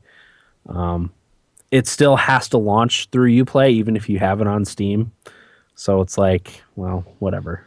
I just like how Steam so pleasantly displays the like achievements and the hours played, and you can still do that stuff by adding a non-Steam game and launching it through there. It'll still keep track of hours played and stuff. That's right. I forgot about that. Yeah, I used to do that with like Titanfall. I would launch through Steam. So. Oh, I completely forgot about that. Yeah. I also bought the Ubisoft Humble Bundle. I got the $15 version, which gave me. I specifically wanted The Crew, so it gave me that and a bunch of other games. The couple games on Steam were on there. I don't remember. I got Assassin's Creed Rogue. Rogue, yeah. Which I'm interested in playing at some point. But yeah, I mostly wanted that for The Crew. I like Corey. I think Corey talked about this a little while ago, but I wanted to get the Division version. I think it was $75 for all those games and the Division and an awesome Division T-shirt. Yeah. But I couldn't afford it at this point. Where our tax return's supposed to come next week, so I actually have some money. But I'm with you. I was so close to pulling the trigger on that. Yeah, it was an awesome shirt. It really was. Yeah. But, And go ahead, Will. I was just gonna say, is The Crew still like $50? no, I think so. I think it's 30. If you were to just buy it on Steam, I think it's 30. Because I wanted to play it too, but it's been expensive. Go on. I was just yeah, it's been on sale a couple times. I want to say the most recent, the Lunar sale, Steam Lunar sale. I think it was like 15 by itself, but I paid the 15, and got a bunch of other games with it. So okay. Gotta love the humble bundles. And then for my last one, I got cable. Crazy. I know. From Time Warner, you got cable. From Time Warner Cable, I got cable. Here's what happened. I don't even know why I was looking at this, but once a week they'll send me a flyer. Upgrade cable, add phone service, blah blah blah. And finally, they sent me one where I was getting like standard cable and HBO, and I would pay $1.50 or $1.50 more than I already pay now just for internet. So I was like, sure, why not? Game of Thrones is going to be back on soon because, like I said, it came with HBO. Game of Thrones is going to be back on. I can watch it actually when it airs and stuff, which is awesome. Plus, I got access to HBO Go, which is also awesome. There's some good movies and stuff on there. So I went on the computer and I just went into my account. I ordered it on my account. They shipped me the cable box to set up myself. I was like, hey, Time Warner's really making some improvements here. So I expected it to be here later this week or maybe even next week. I got it 2 days later, came in the mail. That was naive of you, Dan. I know. But that's where the fun stops. So I got. Of course, it's Time Warner. It's not going to be easy. I got it. I hooked everything up. I went to do the Easy Connect. You can go like right into your account and get it all set up through there. You go into your account on the website. So I went on and no detection of any cable box. So like, great. I spent like maybe an hour, 2 hours trying to tinker with it to get it to work. Nothing. So it was like, great. I'm going to have to call these people. I didn't want to have to do that. Part of the reason why I did this is because I knew I didn't need to call them. So I called them. Well, they couldn't do anything for me like over the phone. So they set up an appointment for me for the next day. They have 1 hour windows now, which is nice. Yeah. Said, your service technician will be there between 10 and 11. I was like, great. That's perfect. It's before I need to take my son to school. Not a problem. So it gets to be about 9 or 9:30, and I get a call from Time Warner. The truck is down, so they can't make my appointment at... Are you kidding me? No, I am not kidding you. They can't make my appointment between 10 and 11. Is there a time later on the day that they can come? I was like, yeah, I'll be home at 4. Come then. So finally 4 rolls around, and they call, and they're like, yeah, we'll be there closer to 5. It's like, okay, fine. So they come at 5. Luckily, the guy's really cool. He got it hooked up and set up and within like half an hour, probably, maybe an hour tops. And what it turns out that when I canceled my cable before, they put like a restrictor on my line leading to my house, which made it so only internet traffic would go through it and not TV traffic, which is crazy that they can control that. But he said that sometimes they'll not take it down in time because it had only been like 2 days since I ordered it. Like they hadn't sent someone out to come take that thing off so I could actually connect my cable. So, but yeah, like we have way more channels than we should. I only ordered like the basic cable, which is like 25 channels. But I got a ton of channels. So I don't know how that happened. I always think of that scene in The Cable Guy. Yeah. Where Matthew Broderick tries to give him a little extra money. Yeah. He's like, you mean like free cable? I'm just joshing you. I'll juice you up. It's a great movie. Yeah, it really is. So yeah, my bill actually went down too. I'm not sure how that happened, but I was paying, it was $90 and like 30 cents per month for 30 megs down, 5 up, but it went down to 81 for adding cable.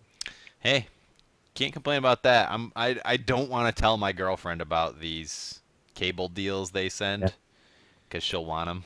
It's only for 12 months too, and after that it'll go up to like 140. Yep. So I have to cancel it before then. That's what just happened to me with internet. I was paying $75 or $74 for the longest time, and then it just jumped up like $12. Yeah. And actually got on and chatted with one of the representatives, and he told me that my promotion had ended, but they still have me on another promotion. Mm-hmm. So I don't know. It's just a lot of money to be paying for crappy internet. Well, yeah, a mild upgrade to basic internet. You know what I mean? Yeah. It's not a very big upgrade, and it's considerably more. Yeah. But yeah. Of course it couldn't be easy to, No, it's never. It's don't get me started. But like I said, the HBO and HBO Go is worth it. Mad Max is on HBO. Have you watched it yet? No, but I'm going to. We're actually chatting Oscar predictions in the chat room. And, nice. Definitely watch Mad Max. I think you'll really like it. Yeah, especially being a Borderlands fan. It's right up my alley. Yeah. But that's all I had going on. I actually had stuff to talk about this week, which is different. Will, what do you got? Honestly, a lot of hockey. As I mentioned earlier, I've been watching. I'm kind of mad at my girlfriend team, the Minnesota Wild, because we have NHL TV, so I can't watch the Rangers. Mm-hmm. I pick a girlfriend team and I watch them. In the past 3 years, it's been the Minnesota Wild, and I'm a little mad that they fired their coach. Oh, Mike Yeo. Yeah, it wasn't his fault that team is awful. It's the structure of the team. They don't have any good number one centers to score points, and Thomas Vanek is terrible. Zach Parise. He hadn't scored a goal in a month. He's not a center either, right? Yeah, he's a wing. Oh, he is? Yeah. I saw he's center. No, Nope. they have Mikhail Granlund. Charlie Coyle. no He's up and coming. The top centers are Mika Koivu and Mikhail Granlund. Koivu. That's what I was But the problem with the team is actually they don't have a good center. Mikhail Granlund, I don't think, has lived up to the amount of points he's supposed to get. I think he was supposed to be the #1 center, but he really, like, I don't know. They don't have a big point player on that team. And their aging players like Vanek suck. Parise and Suter kind of like gave up a little bit on the team. That's the vibe I'm getting from people close to the team, that the veterans sort of gave up while the young guys like kind of played hard and whatnot, and they went on that really bad run, and Mike Yeo got tossed because they have the goaltending now, so like nothing was saving them. Like Dubnyk saved him last year. So I'm a little mad at them. So I've been watching a lot of the Edmonton Oilers because of Connor McDavid. Yeah. God, he's so good. Yeah. In my opinion, I don't think any of the rookies compare to him. And like skill level, He did have a 5-point night a couple weeks ago. Like I think Eichel is the closest thing there is, but I still don't think it's any really close with any of the other rookies. So what? Panarin? He's 24. Like he's a rookie. He's 24. Plays with Patrick Kane. Played in the KHL. I mean, I'm with you. I agree that Connor McDavid is the better player, but. What I'm saying is Panarin has had a better rookie year. I'm just saying that McDavid would have better stats if he had played the full year. Yeah, he missed, 2 months, 3 months? Oh, yeah. And he still might catch up, which is crazy. Yeah, like, because Edmonton can score at will, basically, if they choose to. It's just their defense is so bad right now because Clefbaum's hurt and, like, Nurse. Oh, Clefbaum is their best defenseman. He's really good. Is he good? I don't know. Yeah, he actually is pretty good. But the problem is they have a lot of younger defensemen like Nurse who's like developing. And he's not used to playing 82 games. So like he's been like hitting the wall and whatnot. And Andre Sakara, whatever his name is, it changes every time I listen to an Edmonton broadcast. Is their #1 defenseman right now. So, like, they don't really have a good defensive core, which sucks. But I think... Haven't in a long time. And, in this, I'm kind of hoping they get, like, the 4th or 5th pick in the draft. So they're forced to draft Jacob Chychrun, who is the best defensive prospect in the draft. Because, if they get 1 through 3, they're going to draft, like, Matthews, Patrick Laine, Jesse Puljujärvi. That's what's going to happen, and they don't need those players. No, they don't. They've been drafting offensive players first overall for 7 years. Exactly. And then they don't trade them. Yeah. No. It's one thing to get, the best player available in a spot and then, trade them away for what you need. Yeah. But they don't trade them. Yeah. What I think is going to happen is that they're going to go after either Hamonic or a Minnesota defenseman. I actually think Ryan Nugent-Hopkins is going to get traded to Minnesota for somebody like, I don't know, Brodin, maybe? Brodin and another player. Because Ryan Nugent-Hopkins is actually the odd man out because Draisaitl and McDavid are so good on the team, which I kind of feel bad for Nugent-Hopkins, but I think he is going to be the one that gets traded. But that might be better for him because then he'll go to a team that's might win more. Right. But other than that, I want to be able to watch the Rangers more, but I can't. It kind of sucks. The only time I get to watch them is when I find something on Reddit to watch them. YouTube, yeah. I've had to use that when the NHL app was being crap. When they first updated it, I needed to watch a few games on YouTube. It's better now, but whose idea was it to do it mid-season? I don't know. What were they thinking? Yeah, it's gotten better at least. Usually they would have waited until the season was over to update it, but yeah, it's better. Dan, Nashville, how are they been? Not very good. You think? You think Hutton should be playing more? I don't know. I don't know. It's like they play better when he's playing. Like they're a little more defensively aware, Yeah. I guess. But I don't know. They need to get better goaltending in order to. They've been able to score, but they give up too many goals. So I don't know. Because I mean, I checked their scores and like they outshoot the other team almost like every game, but like I don't know what's going on with Rene or the defense or whatever is going on. Rene's given up some softies in the past. I've been able to rely on him to make some crazy saves, but he's given up some softies this year. Is Ryan Johansson the best center to ever play for the Nashville Predators? Oh yeah, yeah, easily. He's really good. Can you really well? Can you believe Tortorella kept benching him? Oh my god, he's not a Tortorella player. No, because he's sometimes pretty boy. That and sometimes you'll see him like kind of slowly lollygagging over the bench. Cake eater.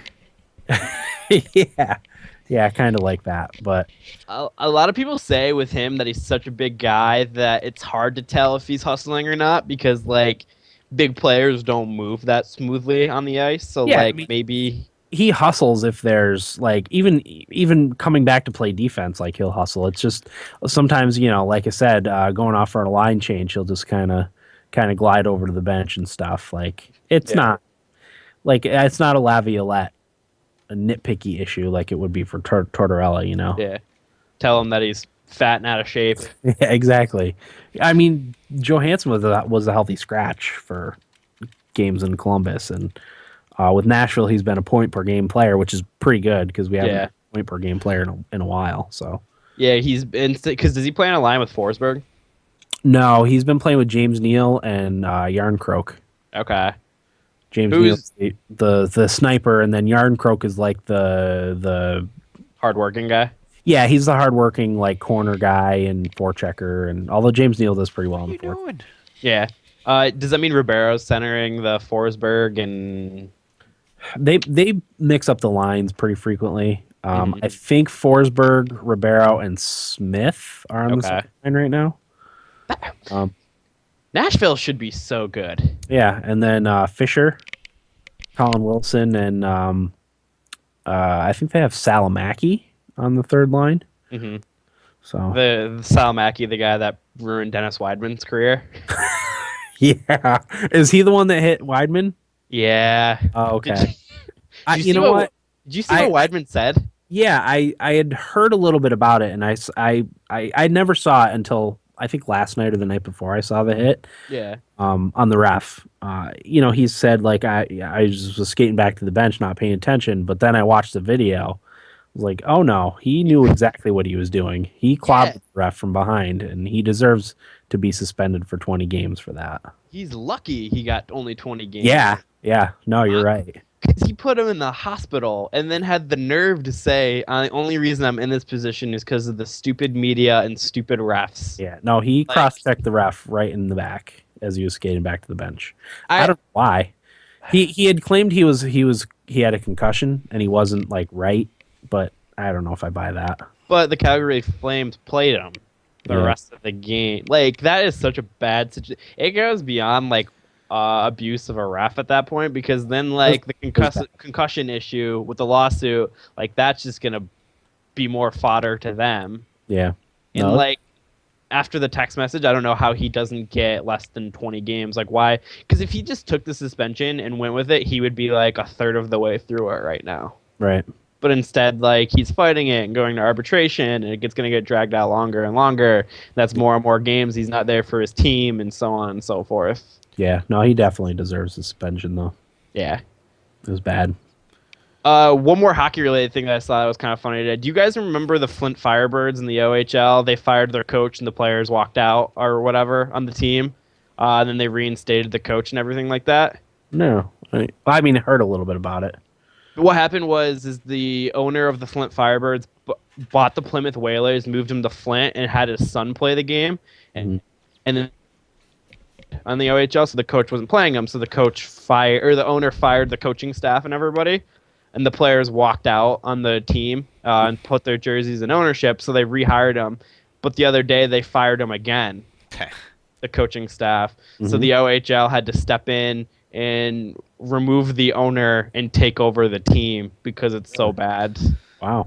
Nice. Yeah. Bad times over there in Flint. Yeah. Flint, Michigan? Yeah. It's the water. I didn't know they had a team. Is that a new team? They were the Plymouth Whalers. Oh, okay. I don't know if you remember the Plymouth Whalers. Sure. But yeah, they got moved for whatever reason. Mm-hmm. I'm new to the junior hockey thing, so Yeah. like I don't know. I know a lot of the teams, but I had never heard of that team. But that's because they were Plymouth. So They play the game like, is it a small town in Canada or a random adjective? yeah. So That's pretty good. like Red Deer. Yeah. But other than that, I got nothing Jaw. else. Just doing Moose Jaw, exactly. Saginaw. Moose knuckle. That's it for me though, Dan. Okay. What do you got, Corey? Not much. I worked 2 16-hour days this week, Ugh. which is a little Overtime? abnormal for me. Yeah, overtime. Filling in for a coworker who called out for the 3 to 11 shift, so I worked 7 to 11 on Monday and Wednesday. Good Lord. But it's okay, It's money. It's overtime pay, time and a half. Good for can't you. really argue about that. I was a little worn out, and both those days we had snow, so the last couple hours of my shift was snow removal Whoa. from 9 to 11 p.m. Ugh. But it was kind of nice, and I went through a little bit of a phase. So you know how they say being poor is very expensive? Yeah. And one of the things is when you're poor, you can't afford to buy things that last. So you buy cheap things, and then they break, and then you have to replace them. Yeah. That's a good point. And it's just this vicious cycle. So I did a bunch of research online. My work boots are actually hiking boots, light hiking boots. My favorite kind of boot, because the type of grounds work that I do, it's much better to have like a light hiking boot than it is an actual work boot with like a steel toe and all that. So I've always bought, If you're doing a lot of walking, Right. it makes sense to have hiking boots. which I do, not necessarily in the winter because I'm inside now and doing maintenance and stuff, but I was trying to hold out till spring to buy a new pair of boots because mine got the old floppy sole. The sole separates from the actual boot, and you got flappy tongues on the front going up and down. And I actually super glued them with Power Grab a couple weeks ago, but just started coming off again. So I knew I needed new boots, and I did a little research, and it turns out if you want a good pair of boots, what you need to look for is something called a Norwegian welt. And what that is the sole of the boot actually sticks out from the front and the back of the boot, and you can see it's double stitched. Oh, okay. As opposed to a lot of the boots you see and that people buy are just even with the boot and they're glued on. Yeah. That's all it is. So if you want a really good boot, look for a Norwegian welt, and you can tell by the double stitching around the sole that connects it to the boot. So I did a bunch of research, and I looked up boots, and Danner, I guess, is a really good boot brand. And they had a hiking boot that was still relatively inexpensive. It was $160, but it had a good Norwegian welt. I mean, if they're going to last you a while, it's worth it to spend the money on. And that's my thought, because typically these light hiking boots last me 1 year. Right. And when we work on the golf course and stuff, that's an average of how many miles did I put in those boots every day on average? So Yeah. many. Probably 6 7. every day. So to get 1 year out of those and then have the little flappy tongues on the front. I ruined so awesome. many pairs of shoes working Yep. there. Right. Holy crap. So even if I spent the last pair of hiking boots I got were Merrell. I forget the name. Merrell actually has a good Norwegian welt boot. If you like Merrell, they're a pretty popular brand. Get the Merrell Wilderness boot. It's a really good boot. It's like $400, but from what I hear, it's one of the last quote-unquote classic boots by a popular brand out there. But yeah, I found this brand called Danner that makes good boots, and spent $160, which is like $60 than I spent on my last pair. And if I get 2 years out of it, then I've saved money. Yeah. So we'll see. But also, I bought myself a pair of darn tough socks. You ever heard of darn tough socks? You're splurging on yourself. $11 for one pair of socks, but they're guaranteed for life. Really? Guaranteed for life. Wow. Yes. So you just wash them every day? Yeah, you wear them, wash them, and once they start to wear, you can send them back, and they'll ship you a new pair.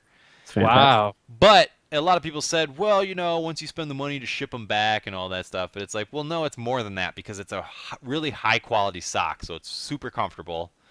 And even if you get like 10 years out of it and it starts to wear, you can send it back. Yeah. And it's just it's like $2 in shipping to get it back and then get a new pair. And you buy like 4 pairs at once and ship them all back at once and get a whole new set for $2. Like you really can't beat it.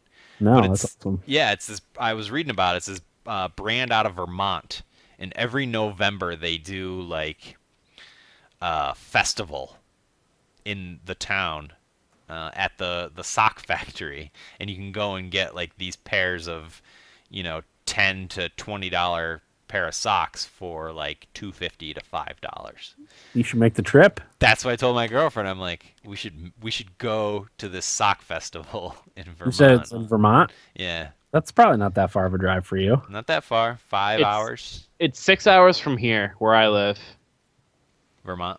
Yeah. Yeah. So I mean, I don't know where in Vermont it is. It's a relatively small state, but yeah. So that was my week, really. I mean, just doing some research, and I spent a lot of time on the Buy It for Life subreddit. Nice. And people wow, I didn't know that existed. Yeah. It's funny because I don't even know what I was reading, but I think it was an article on Lifehacker about like financial health or something like that. And everyone, if someone a commenter said something like, "Yeah, everyone says like more money, more problems, but it's not like being poor is some sort of nirvana, you know." Yeah. I would say not having money is more stressful than having too much money. Well, what I always say is money doesn't buy happiness, but it sure shoos away misery. Yeah. Yeah. No, being poor sucks. Yeah. But try to break that cycle a little bit by buying a good pair of boots and a good pair of socks. That's why anything I buy that's over like $20, I spend a decent amount of time researching. Yeah. 'Cause I like to get a decent bang for my buck. Even if I'm not necessarily getting the best quality thing, I like to get value for my money. And Sure. Yeah. even like when I was ruining all those pairs of expensive earbuds, like I found a gem in $6 earbuds that I still have 2 pairs of because they're so freaking sturdy and the sound quality is good for $6 or $7. Yep. Research. If you're gonna buy anything, research. Vote with your dollar. That's what we're about here on the Thumbstick Athletes podcast. That's right. That's right. It's important. But anyway. Don't buy crap. No. So, okay, cool. That it, Corey? That's it. All right. Shall we get into what we played? Yeah, but I got to use the little boy's room quick. You got to tinkle first? Yeah. I kind of do too. Okay. Well, we can take a quick break. Okay. All right. We'll take a quick break and be right back with what we played in just a moment. Be right back. I might as well pee too. Why not? Trifecta. Yeah.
Oh yeah. Oh yeah. That felt good. I'll say. Drain the minnow. Yeah. Yeah. So if I send back my Fire Emblem, I will get my $40 credit back for sure. No, if you buy it like locally, pay with cash. Take the copy that you get from Amazon when you get it, and just return that to The UPS store. No, return it to wherever you bought it from. Keep your receipt. You can Just send return- back the Amazon one you bought. You could, or you could just take it back to Best Buy or GameStop or wherever you end up buying Fire Emblem from. I was thinking if I send it back to Amazon, I could use that $40 card and put it towards the Twilight Princess remaster because I want to play that. They're good about returns, so. Yeah. I bought a utility knife from them. Did I tell you guys this? Mm-hmm. And it broke. It broke like right away. And I shipped it back to them without the box, and it was already used, and I had used all 3 blades they sent with it, and they refunded me the full price. It's awesome. So I just put a return label on it and send it back, and that's that. Yeah, like when you get it, you go on your account and say return item for whatever reason, and they'll have you print out a shipping label, and you just put it back in the box and tape the thing and drop it off. I drop it off at Pack and Mail. Okay. But it's a game, so it'll probably fit in one of those like the one outside of Wegmans, the UPS Okay. thing. You could just probably drop it in there. Dropbox. Yeah. And then just check my account until it returns. Yeah. They'll send you an email. It usually only takes like 3 days or something. 2 days. Well, you got to print off the return label. Yeah, that's what, and you tape it to the package.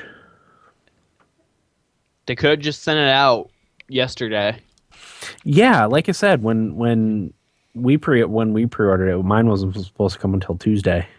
That's crazy. Because it told me it was supposed to come tomorrow, and now today it's like, oh, you'll get it Monday. Yeah, that's not good enough. No. Don't they know who we are? Well, considering every other game that you pre-order on Amazon will come on release day. Yeah. They've always been a little bit weird about Nintendo stuff. It's like they don't want me to use their stuff for Nintendo. Yeah. Oh, I don't know. You probably guys didn't see. Kyle Bosman was the guest on the Co-optional podcast this week. Oh, really? Yeah, that's Total Biscuits podcast, which is the only one I listen to. Damn. Yeah. How do we get them? I don't know. Corey has to ring. Ask him. Just do it. I could just ask him. Who cares? Yeah, what's he gonna say now? Like, that's it. We've already been blacklisted by the media anyway. We have? Yeah. In my mind, we have. Yeah. Sure. Dan, you're smart. Explain the relationship between amino acid sequences and their 3-dimensional structure. Amino acids rely on the mighty mitochondria. Yeah, biology was not my strong suit, and I haven't had biology since, I think, was it 9th grade that we took biology? Wow. 10th grade? 9th grade was earth science. No, that was 8th grade. No, it was 9th grade. 10th grade was biology then. 11th was Chemistry. And then physics. Then was 12th. Yeah, no, I was much better at physics and even a little bit better at chemistry. Biology, I was not. Earth science, I was really good at. I'm pretty good at chemistry, but not biology. Yeah. Do you guys have like issues trying to focus long enough to like do schoolwork? When you're going through it? Yeah. I have that problem daily with everything. Do we have undiagnosed like ADD? Yeah, definitely. No. Yes. No. Yep. No, we are in a very specific thing where if we don't really care about what we're doing, because if I like something, like I can sit and watch 10 hours of Game of Thrones or sit and play a game that I'm enjoying for 12 hours. Like, it's not the focus, it's what you're focusing on, you know? If it's something I don't like, I'm not going to do it. Just that's why I was a failure at school. You're right. That has to be it because I sit here But and I'm doing this and I just want to play video games. You need to rise above it. Yeah, you gotta suck it up. I know. Will, 4 years of struggle is worth a lifetime of financial success. It's probably going to be like 6, probably. Whatever. Well, still. Just get it done. Just get it done. Corey, tell me I can't do it again. You can't do it because you're an idiot. Thank you. Will's going to use that to fuel his motivation. Well, that's what I don't know if you were there for that conversation, but that's what we're saying. You and I have had too many people telling us we can do whatever we want. They should have told us not to do things. Yeah. Yeah. That we're never going to amount to anything. Yep. I believe we said mom and dad were too supportive. What a millennial problem to have. Yeah, that's funny. Our parents were too good that.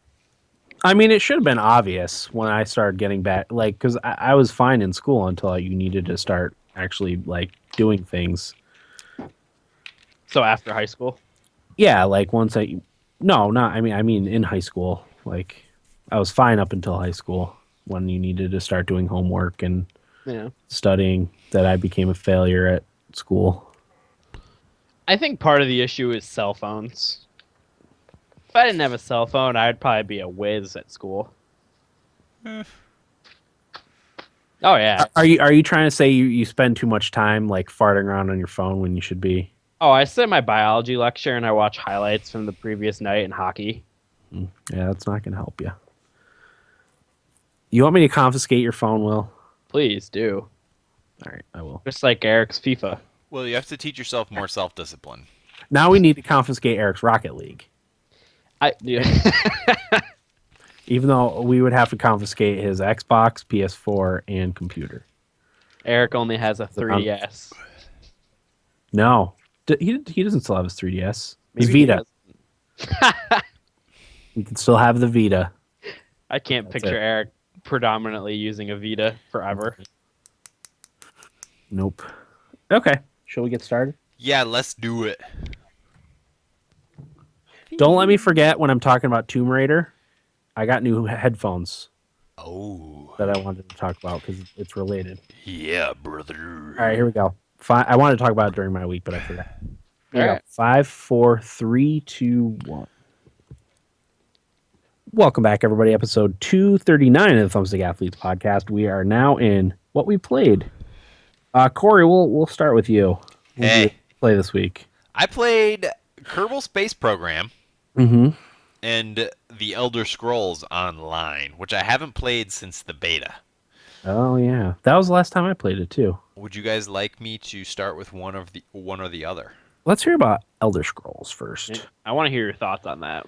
So my initial thoughts on The Elder Scrolls Online was, oh my gosh, how boring. I'm tired. I'm going to shut this off. But then I played again the next day, and it kind of felt like a bad Elder Scrolls game. Because the way they present it to you is, at least early on in the game, I don't feel like I need to play it as a massively multiplayer online game. It sort of plays, you can play it as a single player game if you want. It seems like there is plenty of content to play that game and level up your character all the way just by doing the single player content. And it's all voice acted. I actually love that about it. Right. It's all voice acted. Like I said, it plays like a bad Elder Scrolls game, but in a time between Skyrim, which came out 4 years ago, right? Coming up on 4 years? Yeah. Just about? Yeah, 2012 or 11? Something like that. 11. And the next Elder Scrolls game, which could be who knows when, maybe next year. I don't think it's going to come as early as this year. It kind of fills that void a little bit. Yeah. Just enough. Because it has all the flourishes of an Elder Scrolls game. The nice vistas, and the music is really good, and the voice acting is good enough, and the writing is good enough, and you're just kind of doing... Corey, I don't know I don't know if you remember me talking about this, but my favorite thing from the Elder Scrolls Online was, at least visually, was when your character is going through your inventory, it shows your character like rifling through a backpack, and if you're looking at a map, it shows him looking at a map. Yeah. Like that's genius because you can, if you're in a party with other people, you can see when they're Yep. for team cohesion. Like that's a really good thing to have. You can see when someone's like digging through their inventory or looking at a map or whatever. Like I loved that game. Yeah. That's the thing about it. It's interesting you say that too, because I have yet to join a party or even talk to anybody. I've just been doing single player stuff. I love that. I'm one of those people that complains about not having enough solo content in MMORPGs and online games. So I would be perfectly okay with playing it by myself for 50 levels or whatever. I actually went to a dungeon, which I got a little notification that said, this zone is best played with a party. However, you don't need to be in a party to do it. So it kind of made me think, like, oh, can you just, like, show up at this place, and whoever's in this dungeon, you kind of just work together without actually being in a party? Mm-hmm. And that's kind of what I gather from it. My character, his name is Father Barrer. Barrer's a character, long-standing role-playing game character name that I use. Mm-hmm. And I made him an orc, and he's this he looks like Jesus in an orc version. Jesus orc. And he's a cleric. What's the healer? Cleric? I can't think of the name of the class now. Yeah, I don't remember. But anyway, I started off in Daggerfall, and I did the little tutorial thing that was part of the beta. However, I think the actual release version of that little tutorial is much different from the beta because I don't remember too much of it. Little bits and pieces here and there. But yeah, I start in Daggerfall, the city of Daggerfall, and I'm still trying to figure out the geography of where I am. Because I know Tamriel is the continent that all of Elder Scrolls has been based so far. Yeah. Yeah. And that takes place in the world of Nirn. That's like Earth. Nirn is the name of the planet. Mm-hmm. Are you sure it's Nirn? 90. See, because the Sea of Nirn is in Elder Scrolls. Maybe it's not Elder Scrolls. God damn it, Lord of the Rings. Nirn. Yeah, maybe it's homage. Maybe. I don't know. But yeah, I just did totally single player stuff. The quests are all fully realized. You're walking around, you're escorting people, you're doing Elder Scrollsy stuff. And it's the planet of Nim. Nim. N-I-M? Yeah. Really? Are you sure? It is located on the planet of Nim. You're not reading it as Nirn? N-I-R-N? N-I-M, which is the mortal realm of the finite and partial as opposed to the immortal realm. I don't know what any of this means, but it says N-I-M. Okay. No, I guess it doesn't really matter.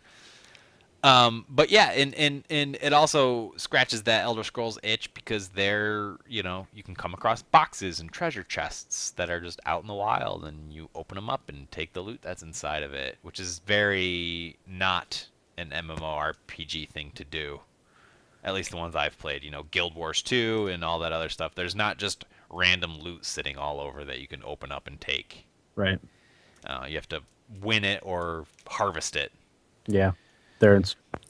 Chests are in specific locations. Right. But the biggest thing I wanted to talk about, and this goes back a little bit to our Fallout conversation, I was doing this quest where I had to unearth some rebels who were going to try to assassinate the king, and they were being smuggled on ships in the harbor, the Daggerfall harbor.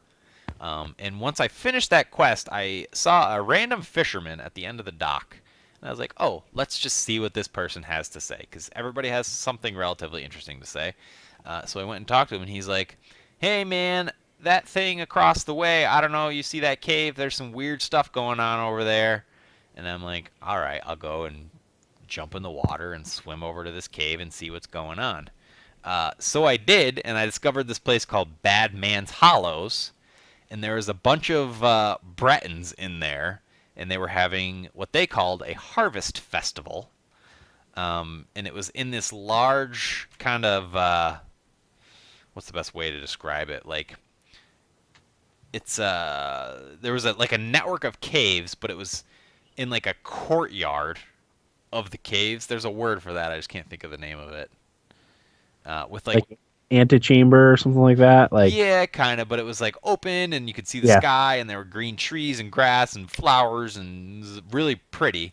And all these Bretons were having this weird little festival. And all I kept thinking in the back of my head was the woodland critter thing Woodland in Critter Christmas. South Park. Jesus. But it turns out I wasn't that far off because they had me do these things to celebrate this festival to the bad man, they called it. And I ended up getting transported to these caves.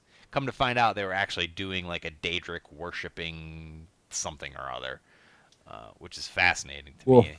And I was Yeah. in these caves, and I had to kill these things, and like I was doing all this kind of stuff. That was the dungeon I was talking about that it said was best played with more people.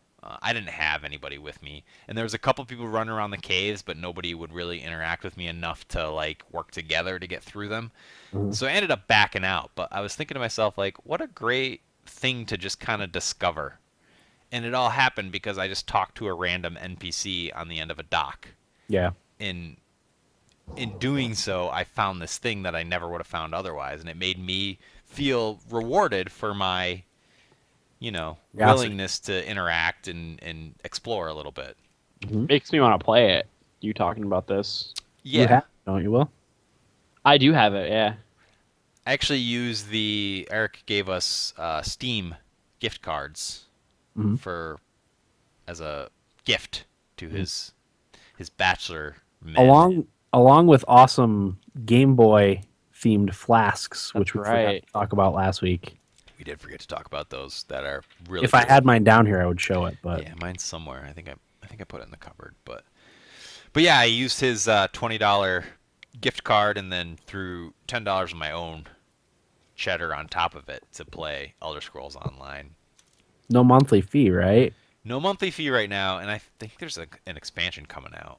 Okay. There is, yeah. Sure. But right away, in Daggerfall, I joined the Fighters Guild, I joined the Mages Guild, and I forget the name of it, but it's like a boxing guild. It's great. I play it with a controller. It's all active. There's no cooldown timers that you're watching or anything.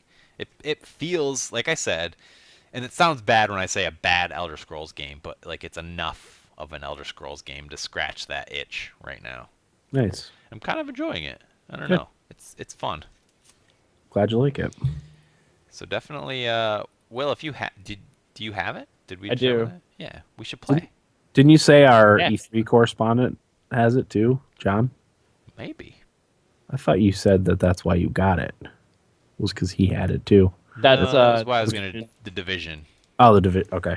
Yeah, must have gotten those confused. I'll play. Yeah, let's play, man. I'm only level 6. You can get that in a couple hours. I'm 9, so Oh, all pretty right. close. Yeah. You just give Not me that a different. couple hours to catch up. Yeah. I'm a dark elf. I don't know if that matters at all. Well, it depends. I think it depends on which faction you chose. I think I chose the Aldari Dominion. I think I don't know. I'll download the update and check. Yeah. Makes me want to listen to the Elder Lore podcast again. That's good stuff. Good stuff. Yeah. Yeah. But they definitely if you're an Elder Scrolls fan going into the Elder Scrolls Online, they don't waste any time reintroducing you to all those elements you love about the Elder Scrolls. Like one of the first quests I did was into Dwemer ruins, like all that stuff. It's all in there. So Nice. Yeah, it I think I gave it a short end of the stick when I talked about it when I played it last year. I think it's hard to explain, but like I think it's a solid Elder Scrolls game just set in an MMO thing, an MMO like world. yeah. you know? Well, that's the thing. I have yet to see how the actual online, like multiplayer online components play out. I just don't know. I know Cyrodiil is like the PvP area. Okay. So you like only do that through PvP. And I think there's like a world versus world kind of thing too. Yep. Like Guild Wars. So I don't know. But like I said, that's why I just keep saying it's a bad Elder Scrolls game, but that's fine for me right now. That's good enough. I also played Kerbal Space Program, which if you do not know what Kerbal Space Program is, it's like a NASA sim. Yeah. For lack of a better word. Yeah, rocket building sim. And you play as the, what are they called? Kerbals? I don't know what the race is called. And you exist on the planet of Kerbin, and you run their space program, essentially. And you pick up contracts to do certain things, orbit such and such area, build a rocket that goes this high, test out this module, all that kind of stuff. And you earn like science points to do research and discover new parts to build for your rockets. You manage the astronauts, all that kind of stuff. It's a lot at first. It's very difficult. Mm-hmm. It's not one of those games you can just turn on and go.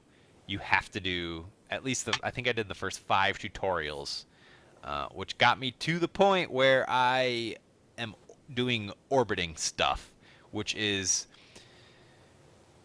if the first part of the game is 1 to 9, the orbiting stuff is like 100. Yeah. Wow. Like getting out of Earth's or Kerbin's atmosphere is a cakewalk compared to figuring out how to adjust your orbit to get where you need to go when you're orbiting the planet. It's like it's so unfamiliar to those of us who have never been outside of Earth's atmosphere, because it's like, oh, you need to point your ship in prograde.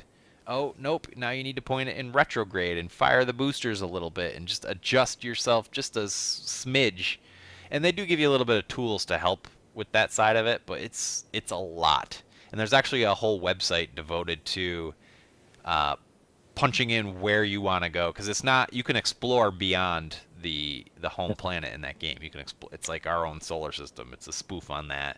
You can explore other planets and moons and stuff like that. But the very first ship I built was hard fuel, which means you can't control the boosters. It's just on or off. And I had that, the fuel pack, the command module, and a parachute. But I wasn't sure how everything was constructed. So as soon as I took off, the parachute deployed. So the rockets were firing onto the parachute, and the parachute was giving me all this drag, so I didn't go that far, and then I just started spinning like crazy in the sky. And fortunately the fuel burned out, and the command module adjusted itself, and the parachute hadn't fallen off, thank God. And I safely landed back relatively close to the launch pad, and nice. My one astronaut I put on the ship survived, so God bless him. Did you name them? I don't know if you can name them. I really Can don't. you name them Austin? Yeah, right? I'll name them all my favorite people. Chris. Austin and Chris. But what was the other thing I had to do? I've heard it's very scientific. I guess, like, I was actually, I don't want to say disappointed, because I had fun with it. Just doing the early stuff. But like I said, once I got, it's really easy to get yourself out of Earth's atmosphere and, kind of orbiting. But it's really hard to get yourself in a free fall that doesn't re-enter you into the atmosphere. And once you get to that point, to adjust yourself to get to a certain point. Like right now I have a contract that says, oh, go and do a study at these coordinates. And it's so hard to get to where you need to get on the map when you're orbiting the planet. Yeah. It's just, I don't know if it's like, if I need to do more math or something. It's really difficult. But I'm at the point now where I have like different stages. So I'll like launch, I'll burn off a fuel booster, and then I'll decouple it, and it'll fall, and then I'll keep going, and then I finally get into Earth's atmosphere, and I have a little bit of fuel left that I can use to jet myself here and there. But it's It's really good for like space nerds. It's a good learning game, right? Yeah, it's really rewarding because the difficulty curve is so high. Mm-hmm. So if you are willing to put the time into it, I think it's worth it. It is really rough around the edges, though. The user interface isn't great. Like I said, the tutorial stuff is kind of a slog, but it's necessary. Right. But you can have a lot of fun with it. I kind of hoped it was a little bit harder on you at first, because right away they give you the parts to get you out of like get you into space. Mm-hmm. And I was kind of hoping it'd be like, okay, here's a balloon and some super glue, you know? Yeah, figure it out. Yeah. Yeah. But it's a little bit easier than that. Mm-hmm. But yeah, I enjoyed it. I had a good time. I've killed many an astronaut. It's one of those games too where people build really neat things, Right. and do really neat things with the game. There's a lot of mods for it too. Yeah. So it's one of those games where you could do a search for like, most impressive Kerbal Space Program creation or whatever, and you'll come up with really neat things on YouTube. Occasionally I'll see it pop up on, the big gaming sites as some weird thing someone built in Kerbal Space Program. Mm-hmm. It's really nice once you get out of the Kerbin's atmosphere too, because it plays some haunty space music. Nice. What does Gabe play, Will? Soundscapes in the office? Yeah.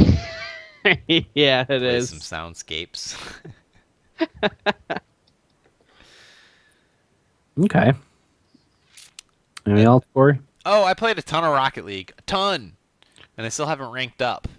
Been winning a lot too. So, I don't know what's going on with that. Okay. But Rocket League and Hearthstone always, every week. All the time. Sounds good. That's it. All right. Excuse me. I'll go next. I'll start with XCOM 2. Did you beat it, Dan? No, I did not. I played a ton. I think I'm over 50 hours Wow. into XCOM 2 so far. Some of that is idle time, but I would say I probably have a good 45 hours of actual play time. Definitely a love-hate relationship with XCOM 2. Mostly love, but the hatred is there too. So I was kind of getting to the point where I felt like I needed to progress the story. So I kind of was just farting around for the longest time. I kept having squads like of people get injured too, so I never wanted to progress in the story and get to a hard story mission and not have my best squad available. So I'm in the final group of missions, I believe. And one of the mission I'm on right now, I can only take 4 people for whatever reason, even though my max squad size is obviously 6. And that's difficult enough, only having 4 people. But the game started to slow down to the point where every turn I took with every soldier was the length of the loading screen after missions. And it was like that for maybe an hour or 2. And then I got to a point where I can't end my turn. Wow. It just won't do anything. You know what happened? What? It's pressing that caps lock button. That I've heard that, but that causes crashes. Oh. Apparently, not locking up. And I did some searching around on the interwebs, and other people are having the same problem. They say you can go back and reload the mission and start over from the beginning. Oh, of course. Yeah, that's fine. Right, exactly. Like I had spent probably 2 hours on this mission, doing a lot of difficult things and having my squad be relatively well off. So I'm not going to start over. My time with XCOM is done for now until they do the patching. And then I'll continue my playthrough. But love-hate. That's the best way I can describe it, because there's a lot of things that are awesome about it, but the performance stuff is just terrible. Yeah, it's aggravating. And like I can even do with the frame rate drops, but the like I said, I got to a point where every turn my character would take, it would be like a 2-minute wait before I could move on to the next character to have their moves. And now I'm just like stuck. Like nothing happens. I left the game on for 10 minutes trying to end my turn, and it just won't do anything. So, so that was frustrating because I wanted to have that beaten, but it's just gonna have to wait now. Dan, but what? Give up the beat. I'm not gonna give it up. I'll beat it once they patch it and fix it. So, it's your turn to win the beaten games, Dan. So, worst case scenario, like Yeah, I will start that mission over again.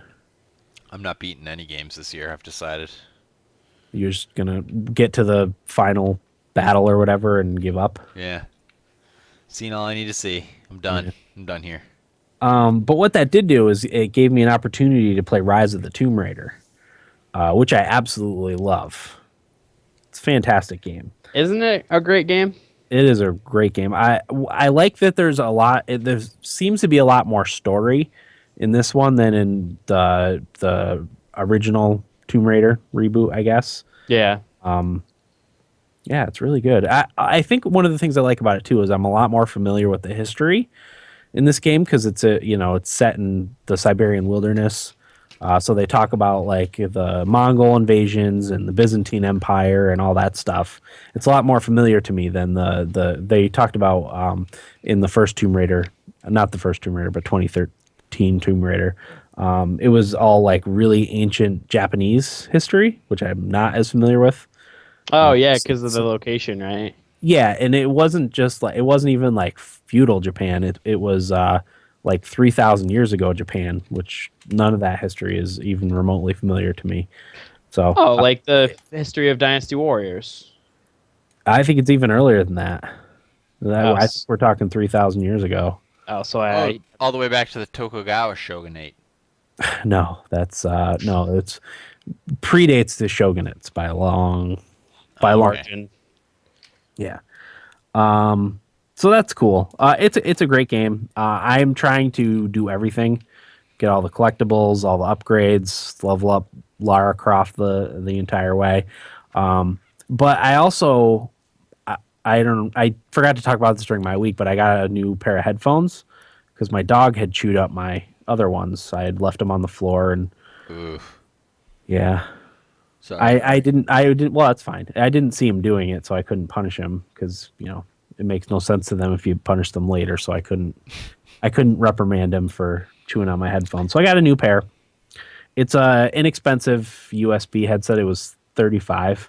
It's the same brand as my old one. It was Senti, but this one came with a vibration feature. So like when there's an explosion, it vibrates a little bit in your ears, which makes you feel the actual explosion. So the part I'm in Rise of the Tomb Raider, there's been a lot of fighting, a lot of explosions, a lot of gunfire, and it all I could feel it in my headphones, and it's really immersive. I didn't even know what that feature was when I ordered the headset. I just wanted to get like a decent low to mid-range USB headset. And I turned on the vibration feature and I was like, hey, this is pretty awesome. Nice. So Rumble Pack. Yeah, kinda. Yeah, you think one of those things that you think is dumb until you actually experience it. It's pretty neat. But yeah, I think I'm about 20 hours into Rise of the Tomb Raider. Is that long? Yeah, but I'm as I said, I'm trying to collect everything, so I'm spending a lot of time just searching around and slaughtering innocent woodland creatures for pelts and stuff. So for crafting. But yeah, I love that game. It's really good. How does it look, Dan, on the computer? Looks amazing. Yeah. Yeah. Where are you in the story? Are you past the snow area stuff? I just got to the cathedral. Okay. How close am I to the end? The cathedral is in. Are you is there We just had the battle. Spirit stuff? I haven't come across any spirits yet. We just had the big battle with Trinity. Oh, okay. So the people of that area fought off Trinity, basically. Yeah. Yep. You're probably 3/4, probably, I would say. Oh, okay. That's a little Around. closer than I thought. Yeah, but as I said, I'm trying to do all the collectibles and whatnot, so I should have it beaten by next week because I wanna try and finish off Dragon's Dogma 2 before Far Cry Primal comes out. We'll see if that happens. But that's all I played. So go ahead, Will. I played some of Skyrim. I wanted to play or get back to what I was playing, but when I played, I do you know in Dawnguard, the when you're in Soul Cairn with Serana to find her mother. Actually, never played Dawn Guard. Really? I don't know that I played any of the expansions for Skyrim. So what happens with that is, do you know any of the story of the Dawnguard, Dan? Mm-mm. That's the vampire one, right? Yeah, what happens is in the very beginning, you join the Dawn Guard and you go into some like dungeon and you find Serana, who is the daughter of the vampire lord or whatever, and you take her back to the castle and whatnot and meet the vampires and blah blah blah blah. So basically, you find out that the vampires are trying to corrupt the world to make it so it's always dark out, so they can be out without the light affecting them. So you go into this place called Soul Cairn, which is where Serana's mother is, and that's where like spirits are and whatever. And that's like the spirit realm. And what happens is you can either become a vampire and go in there and have like no damage reduction taken away, and your health like is at normal and whatnot, or you can become your soul imprisoned by a soul gem. And what happens is you do a little bit less damage and have less health, and you're weaker and whatnot. And I didn't want to be a vampire, so I went in there, and I have to kill these big guardians, and there's 3 of them. And I don't know where Serana is in there. She was following me, but she's like my companion to help me, and I'm an archer, so like I can't like take on 7 enemies at one time. So I just keep getting killed, and like I'll make a good amount of progress, but forget to save, and then I'll die. And then I'll go way back like an hour. So like I got pretty frustrated with that area, so I stopped playing and went to Fallout 4 instead. I want to get back to it, but I might just lower the difficulty for that part just to get through it because I don't want to be stuck there. Yeah. Sure, why not? I don't really particularly love the area. I like the wilderness of Skyrim, so I want to move back to that and do more stuff there. Not enough snow for you. I love the snow in games. I don't know what it is. Yeah, you get those melty rivers and stuff. Yeah, it just, and with the graphic updates and mods that I put on it, it just looks way better. You should see the movie The Revenant. Would I love it? Yeah, good No? good snow biome in that. I would be all over The Revenant then. That would be my movie of the year then. Yeah. Tomb Raider does a nice job with all that stuff too, because like as you're out in it, you get covered in snow and ice and stuff, and then if you go in a cave or whatever, it kind of melts off you, and Exactly, and it's really well done. you remember in the beginning of the game when you fought the bear? Yeah, Whoa. yeah. Whoa. Well, it's in the very beginning. Spoilers. It's within the first 15 minutes, Corey. Yeah. Now I'm gonna play it now. Okay, well, you fight a bear. There you go. Oh no. So I went to New Vegas. I really wanted to play like an RPG sort of game. Jeez, you were all over the place. When I when I'm in school and like it's at night and I just want to play a video game, I like serial play everything. Like I'll just play like 5 minutes of a bunch of different games. I'm like, I don't want to play this right now, and I just do it. Like it's bad. So like I did an hour of Skyrim, got tired of that because I kept dying, and then I went to New Vegas. I did the first like 20 minutes or whatever. I went to Fallout 4, so I stuck with Fallout 4, but like I played Black Flag and stuff like that, and the Gears remaster. I just kind of moved along a lot to different things for like 20 minutes each. Well, you're starting to show the symptoms Of somebody who starts not liking video games. the problem is I want to play all of them, and when I'm playing something, I go, I really want to play New Vegas, and then I'll go to New Vegas, and I'm like, oh, but I have to beat Fallout 4 before the DLC comes out. Then I go to Fallout 4, and I'm like, well, I really want to play Assassin's Creed. I should go play Black Flag. No, give yourself about 5 years, and you'll realize I actually hate all of the games. You hate video games. Puzzle games are all right. Come on, The Witness, really? Speaking of, I keep saying Corey, freaking Talos Principle. Eh, It's on Corey- Eric's. It's on Eric's Steam. Corey's too soft. He'll get sick. yeah, I'll puke. I do want you to play that game to the point of throwing up. Ugh, there's nothing worse than that. Especially when it's motion sickness outside of a car. Mm-hmm. It's even worse.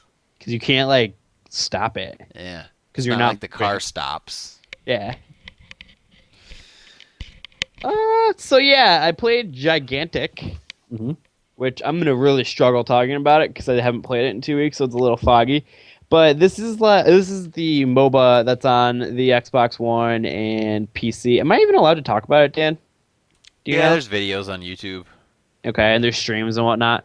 Yeah. So what this game is a third-person like shooter sword slashing MOBA game, and it's developed by Motiga is the studio, and this is a team-based game with how the other MOBAs have creeps and whatnot. Yeah. From the 3 games I played, there were no creeps. It was just hero versus hero with like. So the heroes can make sort of like when you go to like a checkpoint area, there's them throughout the map, and like some like closer to your base and some closer to their base, and there's one in the middle. So basically, like the teams get the like checkpoints closer to your base, and then you fight over the ones in the middle, and like the better team prevails. What you do to defend that area, you can make like this sort of guardian-like creature. It's a smaller version of the main guardian, so like that'll help you defend that spot by like attacking and whatnot and providing heals to your characters and whatnot. And you can do all of that stuff with that spot, and there's throughout the maps and whatnot. And you basically just battle, and then what happens is when you get a certain amount of like checkpoint areas or whatever, your guardian goes after and attacks the other guardian. And the guardians are like these huge beasts that there's like one that's like a hawk sort of looking thing, and then there was one that's like a snake looking, like the summons in Final Fantasy, like the long snake looking thing. Yeah. Yeah, it looks like that sort of, and it'll like go up and attack your guardian, and it'll pin it to the ground, and it'll reveal like weak spots that you guys can pound on to try and kill it. And the object is to destroy the guardian, which is sort of like the core. Mhm. If that makes any sense. And that's sort of the basis of it. It's really hard. I'm bad at it because it's really actiony. More so than... It's sort of like Smite, where, I don't know, have either of you played Smite? Mm-mm. It's more... Because like in Heroes or whatnot, it's just like you auto-attack. But like in this, like if you have a sword, you can just use your auto-attack and swing your sword as much as you want, which is kind of how it is in Smite. Instead of it like... You swing and then take a second, like a normal MMO, then you swing again and do damage. It's not like that. It's way more actiony. Mm-hmm. But it's really hard. I got destroyed online. I think I went like 2-10, which is frustrating because I don't like being bad at things. Yeah, But that's not bad. 2-10 isn't great. But it's a lot of fun. I want to play more of it, but with all the games that are coming out, it's just probably won't happen. That's how I was too, because I got invited into the beta, but I was like, do I want to play that, or should I play more XCOM, or Tomb Raider, or Dragon's Dogma? Exactly. And this isn't, like, the MOBA genre isn't something that's easy for you to, like, jump into and, like, I don't know. Like, you can go play an XCOM or a Tomb Raider and When get it comes out, I'll progress. play it, but... So, yeah, like, you can't... It's not something you can just jump into and be like, I'll play one round of this and do well and feel good about yourself. Yeah. Yeah, it's, like, better to play, like, an RPG or something. Uh-huh. Other than that, I don't think I played anything of note. I'm probably forgetting something. Okay. Sounds good. All right, shall we get into feedback? Sure. Sure. Corey, do you wanna compile feedback? Sure. Tito in LA says, concerning the question, what kind of stats you'd like to see for your life? Oh yeah. And I asked some coworkers. Number of times I came into contact with or contracted cancer. Oh. That's interesting. That is interesting. How many times I could have stopped a crime nearby. That's interesting. That's probably a lot of those. Yeah. Yeah, within being within like 50 yards or whatever of a crime happening that you could have prevented. Yeah. How many enemies I made. Oh man, I wouldn't even want to know that. Could it show me who they are? Yeah, you can, Probably. Yeah, That'd be cool. I'd like to know that. I wouldn't want to know who secretly hated me, who I thought liked me. Yeah, like who considers me an asshole? Like Eric secretly hates all of us. How many enemies slain? What does that mean? How many? How many people? I haven't slain anyone, as far as I know. Exactly.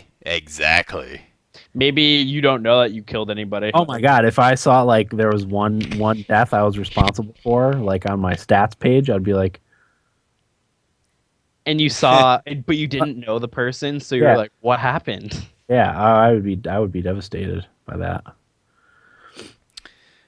Moving on, bought Rocket League on Xbox One and played about an hour. There was some serious input delay that was very noticeable, and overall the performance felt sluggish and would lag a few times. Google didn't come up with too many other people making the same complaints, so I wonder if it's just an isolated incident for my console.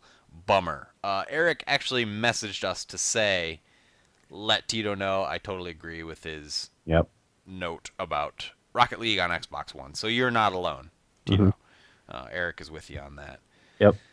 Been playing Quiz Up with coworkers, a mobile trivia game. It's very sleek, well-designed app, and there are a ton of topics to challenge friends on or play against random people around the world. So for anyone bored at work, this might be something to try with coworkers. Quiz Up. Didn't we play Quiz Up before, Will? I am number. I'm number like 3 in the world with Pretty Little Liars trivia and that app. Remember? Yeah. You guys gave me a beaten game because I was like number 1 in New York. That's the one. It's Quiz Up, isn't? That's the app. Okay. Yeah. Quiz Up. I liked Quiz Up way more than Trivia Crack. Okay. Oh yeah, Trivia Crack was the other one, right? Yeah. Okay. Also, to add to my feedback, I've been having nasty allergies where I'm waking up with some minor nosebleeds, a lot of sneezing going on, itchy eyes, the works. That's just all the nose candy you've been eating. Just going to say that. Chill out with that. My purifier doesn't seem to be doing much. I bought a humidifier to see if that'll help, and my friend recommended a nasal saline cleaner. I bought the little saline kit from Walgreens that comes with a bottle and 50 packets of the saline solution. You have to use sterilized, distilled, filtered water and essentially push the water through the one nostril and have it come out the other. I was pretty paranoid because I know if you don't use clean water, you can get a nasty bug or infection that could be fatal in rare cases. So the first night I didn't see much improvement, and the second night I went to try it again. The manual mentions placing the bottle and cap in the microwave for 60 to 90 seconds, disinfect while cleaning the kit. I tried this and ended up causing a fire in my microwave. I know burnt plastic can be really toxic and have carcinogens, so now I'm paranoid and just want to throw out the microwave after I tried to clean it. Long story short, fuck you, allergies. Tito, I hear you, man. I'm still not 100% recovered from my illness. My ears are still like clicking and cracking and not fully cleared out yet. But one of the things that everyone suggested was to do one of those saline things. But I couldn't picture myself like pouring water up my nose and blowing it out the other side. I couldn't do it. I did the whole steam inhalation thing. Yeah. That helped quite a bit. We had a humidifier for the kids when they were sick, so whenever I would go in their room, like I would just put my face like right over it and just inhale all the steam, and that really helped clear things out. But yeah, that stuff sucks, man. I have hay fever, so in the spring here I get really bad allergies, especially when I worked outside. It was a nightmare. Yeah. It'd be like a month long. Like I wouldn't be able to breathe, and I would just have snot pouring out of my nose. Like it's awful. Yeah, I remember you had it bad. Well, the worst is those middle of the night, like he said, like waking up with the scratchy throat and runny eyes and runny nose and coughing and coughing all night. Yeah, that's miserable. That is the worst. The nosebleeds. I've never had that from allergies, but I've had that when the air is extremely dry. Yeah. And then I'll get in the shower, and that will open it up. The humidity, Mm-hmm. the moisture from that will open it up, and then that's when I'd get the nosebleed as soon as I step into the shower. But I found rubbing a little bit of moisturizer or like Vaseline on your nostrils really helps with that. So I don't know, maybe that's something Good to know. to try. Okay. I also ranked up to the last tier in Rocket League. I'm a Rising Star, Gold 1, which was good to see because I wasn't making that many points when playing against the same ranked foes or higher. And we do a lot of the dirty work that doesn't add up to points, but as long as you win, that still seems to have an impact on your rank, not just on your individual performance. That's awesome, Tito. Well done. That's crazy. Yeah. That's impressive. Very impressive. Yeah. Especially after how bad I was last time I played Rocket League. Yeah. I think a lot of that had to do with the controller. Yeah. Yeah, I have a hard time with the PlayStation controller. It's like you have to relearn it a little bit and kind of get in the flow of it. Yeah. But yeah, I played a bunch of Rocket League myself, and what a great game. So much fun. It is a lot of fun. I agree. Good time. It's an average game. Your average, Will. I'd rather play. WoW. I'm blinking. WoW? Never mind. World of Warcraft? I would play WoW. Idaho Jake. Go ahead, Will. Nah. Do you have a thought? No. Okay. Idaho Jake says, "Hey guys, I watched Deadpool last Friday and it is fucking awesome. I loved every minute of it and plan on going again. The only thing it was missing is there is no 3D, or at least not at my cinema." I want to see Deadpool. I've heard good things about it. Great things about it. Yeah. I don't love comic book movies, but this kind of sounds more up my alley because it's a little over the top from what I understand. So I heard people were bringing their kids to this movie because they saw like it was a comic book movie. Yeah. Oh, it'll be fine. Yeah. No, like Kick-Ass, which I do. That's one of my favorite movies. Yeah, that's a good one. Or Super. Are you familiar with Super? Oh yeah. I really want to see Super, but if you like those two movies, that Deadpool will be like right up your alley. Did you see Super, Corey? No, I didn't see Super. I saw Kick-Ass though. Okay. I'm familiar with Super. I just haven't seen it. Yeah, that's one I really want to see because apparently it's a movie that offends everybody. Good. Which I love. Yeah, I like that kind of movie. Yeah. I started Last of Us Remastered, and I forgot how great that game looks and plays, and since I couldn't beat it on PS3 because of a bug, I am planning on beating it soon. Yeah. Good game. It definitely benefits from running at 60 frames. It's variable, so it's not always 60, but definitely the higher frame rate. I can't imagine playing that in 30 frames on the PS3. That would have been a nightmare. I don't remember it having a lot of issues with bugs. That sucks. Jake got a bug and he couldn't beat it on PS3.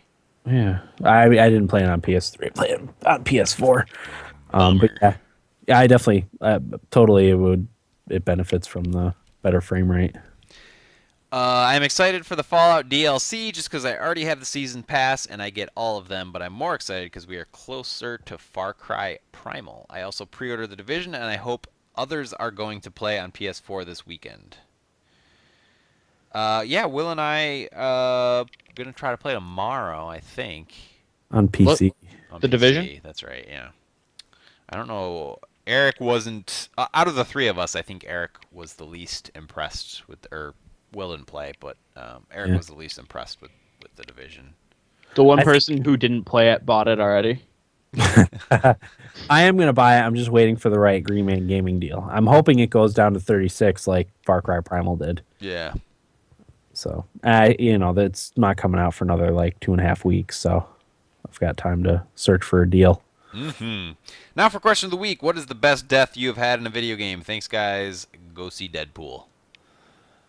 Best death I've seen in a video game. I always liked the Limbo deaths. They were very graphic, even though it was silhouette. Yeah. I'm trying to think of like a spectacular death. I can't think of anything off the top of my head. Yeah. I wish I was earlier. I would have thought about it. I always enjoyed my Fallout 3 deaths where I would just be walking and then my body would just go limp. Yeah. Yeah. There's got to be something, guys. Come on. Freaking A. I can think of one. Grand Theft Auto 4. I really didn't like that game very much, but I had a really awesome death. I was driving really fast, escaping from the cops or chasing someone down or whatever, and I hit one of those poles that sticks out of the concrete that's like embedded in the concrete, and it ejected Nico out of the windshield and into the side of a building.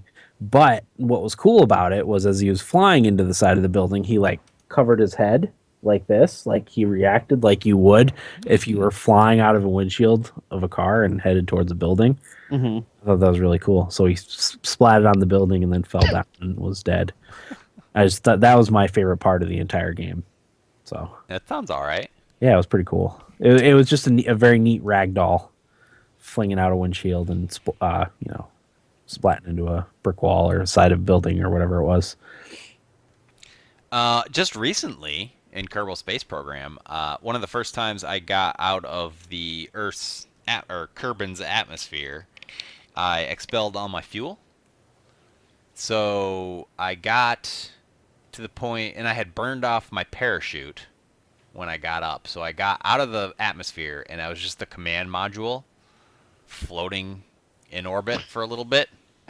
That's so cool. Literally no options to do anything. I was just at the mercy of gravity. Mm-hmm. And I just waited till I finally fell back through the atmosphere, and my command module caught on fire and landed in the ocean, and my poor little astronaut didn't make it. So it was what was kind of morbid about it though was even though he knew, like, he was floating around in space a little bit with no anything attached to the command module, knowing he was going to die, but he still had this look on his face, and he was like looking out the window and like, oh wow. Yeah. It's like, well, enjoy it, buddy. Enjoy your last few minutes. Yeah. We're about to re-enter, and we don't have a parachute. Uh-huh. So Nice. Can you think of anything, Will? No, not really. Nothing that wasn't scripted, at least. Yeah. I'm sure I could think of more. If I remember, I'll think about it this week. I probably won't remember, but hopefully I will. I'm sure I had some good ones in like Guild Wars, 100-person battle deaths. Oh yeah, for the world versus world or whatever. Can't think of anything specific. Okay.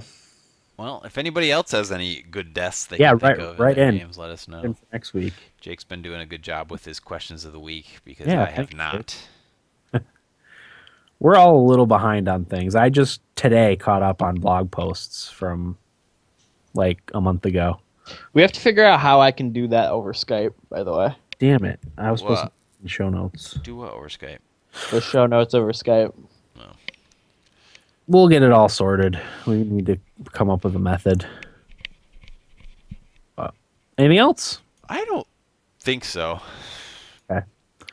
If we missed your feedback, obviously just let us know and we'll get to it next week. We're still a little disorganized from the new setup.